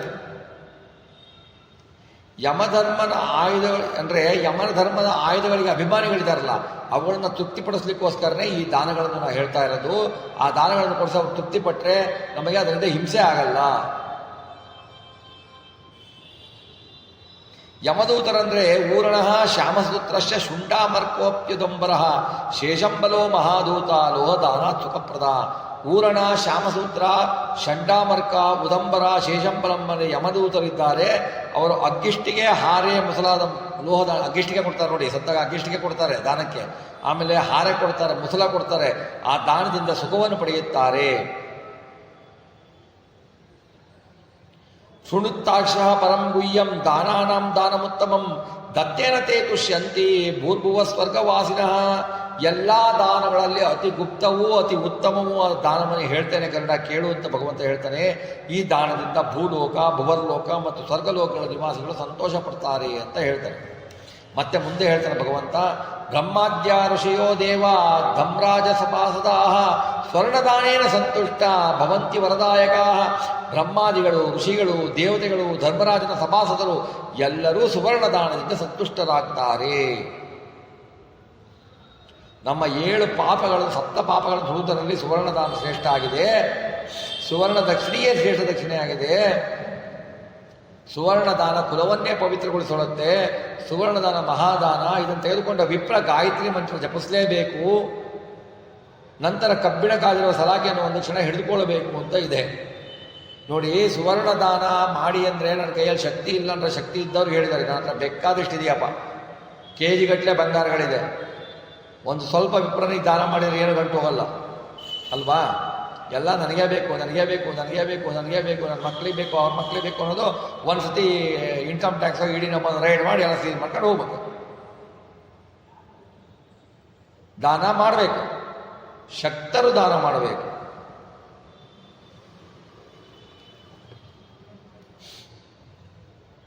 ಪ್ರೇತನ ಉದ್ಧಾರಕ್ಕಾಗಿ ಸುವರ್ಣದಾನ ಮಾಡಬೇಕು. ಅದರಿಂದ ಅವನು ಯಮಲೋಕಕ್ಕೆ ಹೋಗದೆ ಸ್ವರ್ಗಲೋಕಕ್ಕೆ ಹೋಗ್ತಾನೆ. ಚಿರಂವಸೇ ಸತ್ಯಲೋಕೆ ತಥೋ ರಾಜ ಭವೇದಿಹ ರೂಪವಾನ್ ಧಾರ್ಮಿಕೋ ವಾಗ್ಮಿ ಶ್ರೀಮಾನ್ ತುಲವಿಕ್ರಮ. ಅವನು ಬಹುಕಾಲದವರೆಗೆ ಸತ್ಯಲೋಕದಲ್ಲಿ ವಾಸ ಮಾಡಿಕೊಂಡಿದ್ದು ಅನಂತರ ಇಹಲೋಕದಲ್ಲಿ ರೂಪವಂತನು ಧರ್ಮಾತ್ಮನೂ ಆಗಿ ಹುಟ್ಟುತ್ತಾನೆ, ಶ್ರೀಮಂತನಾಗಿ ಹುಟ್ಟುತ್ತಾನೆ, ಅತಿ ಪರಾಕ್ರಮಶಾಲಿಯಾಗಿ ಹುಟ್ಟುತ್ತಾನೆ ಅಂತ ಭಗವಂತ ಹೇಳ್ತಾನೆ. ಆಮೇಲೆ ಹತ್ತಿ ಸಾಮಾನುಗಳು ದಾನ ಮಾಡಬೇಕು. ಹತ್ತಿ ದಾನ ಮಾಡ್ತಾರೆ ಕಡಿಮೆ, ಹತ್ತಿ ದಾನ ಮಾಡಬೇಕು. ಯಮದೂತರ ಭಯ ಇರೋದಿಲ್ಲ. ಹತ್ತಿ ದಾನ ಮಾಡಬೇಕು ಅಂದ್ರೆ ಏನಿಲ್ಲ ರೀ, ಮಂಗಳಾರತಿ ಬತ್ತಿ ದಾನ ಮಾಡಬಹುದು, ವೇಸ್ಟ್ ಆಗಲ್ಲ. ದೇವರಿಗೆ ಮಂಗಳಾರತಿ ಮಾಡ್ಲಿಕ್ಕೆ ಉಪಯೋಗಿಸ್ತದೆ. ಮಂಗಳಾರತಿ ಬತ್ತಿಗಳನ್ನು ದಾನ ಮಾಡಬಹುದು. ಉಪ್ಪನ್ನು ದಾನ ಮಾಡುವಂತೆ ಯಮಧರ್ಮರಾಜನ ಭಯವೂ ಇರೋದಿಲ್ಲ. ಅಯೋ ಲವಣಕಾರ್ಪಾಸ ತಿಲ ಕಾಂಚನ ದಾನತಃ ಚಿತ್ರಗುಪ್ತಾದಯ ಸ್ತುಷ್ಟ ಯಮಸ್ಯ ಪ್ರವಾಸಿನಃ. ಲೋಹ, ಉಪ್ಪು, ಹತ್ತಿಯ ಸಾಮಾನು, ಎಳ್ಳು, ಬಂಗಾರ ಇವುಗಳನ್ನು ದಾನ ಮಾಡೋದರಿಂದ ಯಮನ ಪಟ್ಟಣಗಳಲ್ಲಿ ವಾಸ ಮಾಡುವ ಚಿತ್ರಗುಪ್ತ ಮೊದಲಾದ ಯಮನ ಭಟರು ಸಂತುಷ್ಟರಾಗ್ತಾರೆ.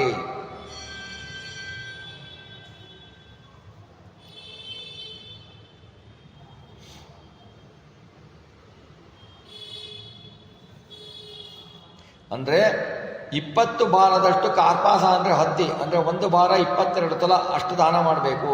ಹತ್ತಿ ಮಾಡ್ತೀನಿ ಅಂತಂದ್ಬಿಟ್ಟು ಇಷ್ಟು ಹತ್ತಿ ತುಂಡು ತಂದ್ಬಿಟ್ಟು ಹತ್ತಿ ದಾನ ಮಾಡಿದೆ ಅನ್ಲಿಕ್ಕಾಗಲ್ಲ. ಈ ಹತ್ತಿಯ ಪವಿತ್ರ ದಾನದಿಂದ ರುದ್ರಲೋಕ ಪ್ರಾಪ್ತಿಗೆ ಬರ್ತದೆ, ನಂತರ ರಾಜನಾಗ್ತಾನೆ ಅವನು.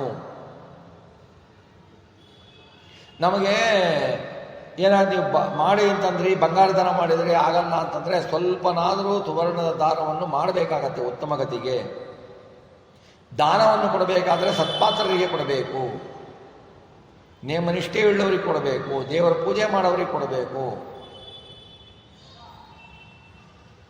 ಸದುಪಯೋಗ ಮಾಡಿಕೊಳ್ಳೋರಿಗೆ ಕೊಡಬೇಕು. ಅಂತಹ ಸತ್ಪಾತ್ರರಿಗೆ ದಾನ ಕೊಟ್ಟರೆ ದಾನದ ಫಲ ಸಿಗತ್ತೆ. ಹಾಗಾಗಿ ಅದನ್ನು ಹೇಳ್ತಾರೆ. ಮುಂದೆ ಭಗವಂತ ಸಪ್ತಧಾನ್ಯಗಳ ದಾನವನ್ನು ಹೇಳ್ತಾನೆ.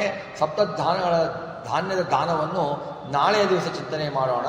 ಈ ದಿವಸ ಚಿಂತನೆಯನ್ನು ಶ್ರೀ ರಾಘವೇಂದ್ರ ಸ್ವಾಮಿಗಳ ಅಂತರ್ಗತ ಭಾರತೀಯ ಪ್ರಾಣಾಂತರ್ಗತ ಲಕ್ಷ್ಮೀನಾರಾಯಣಿಗೆ ಅರ್ಪಿಸೋಣ. ಶ್ರೀಕೃಷ್ಣಾರ್ಪಣ ಮಸ್ತು.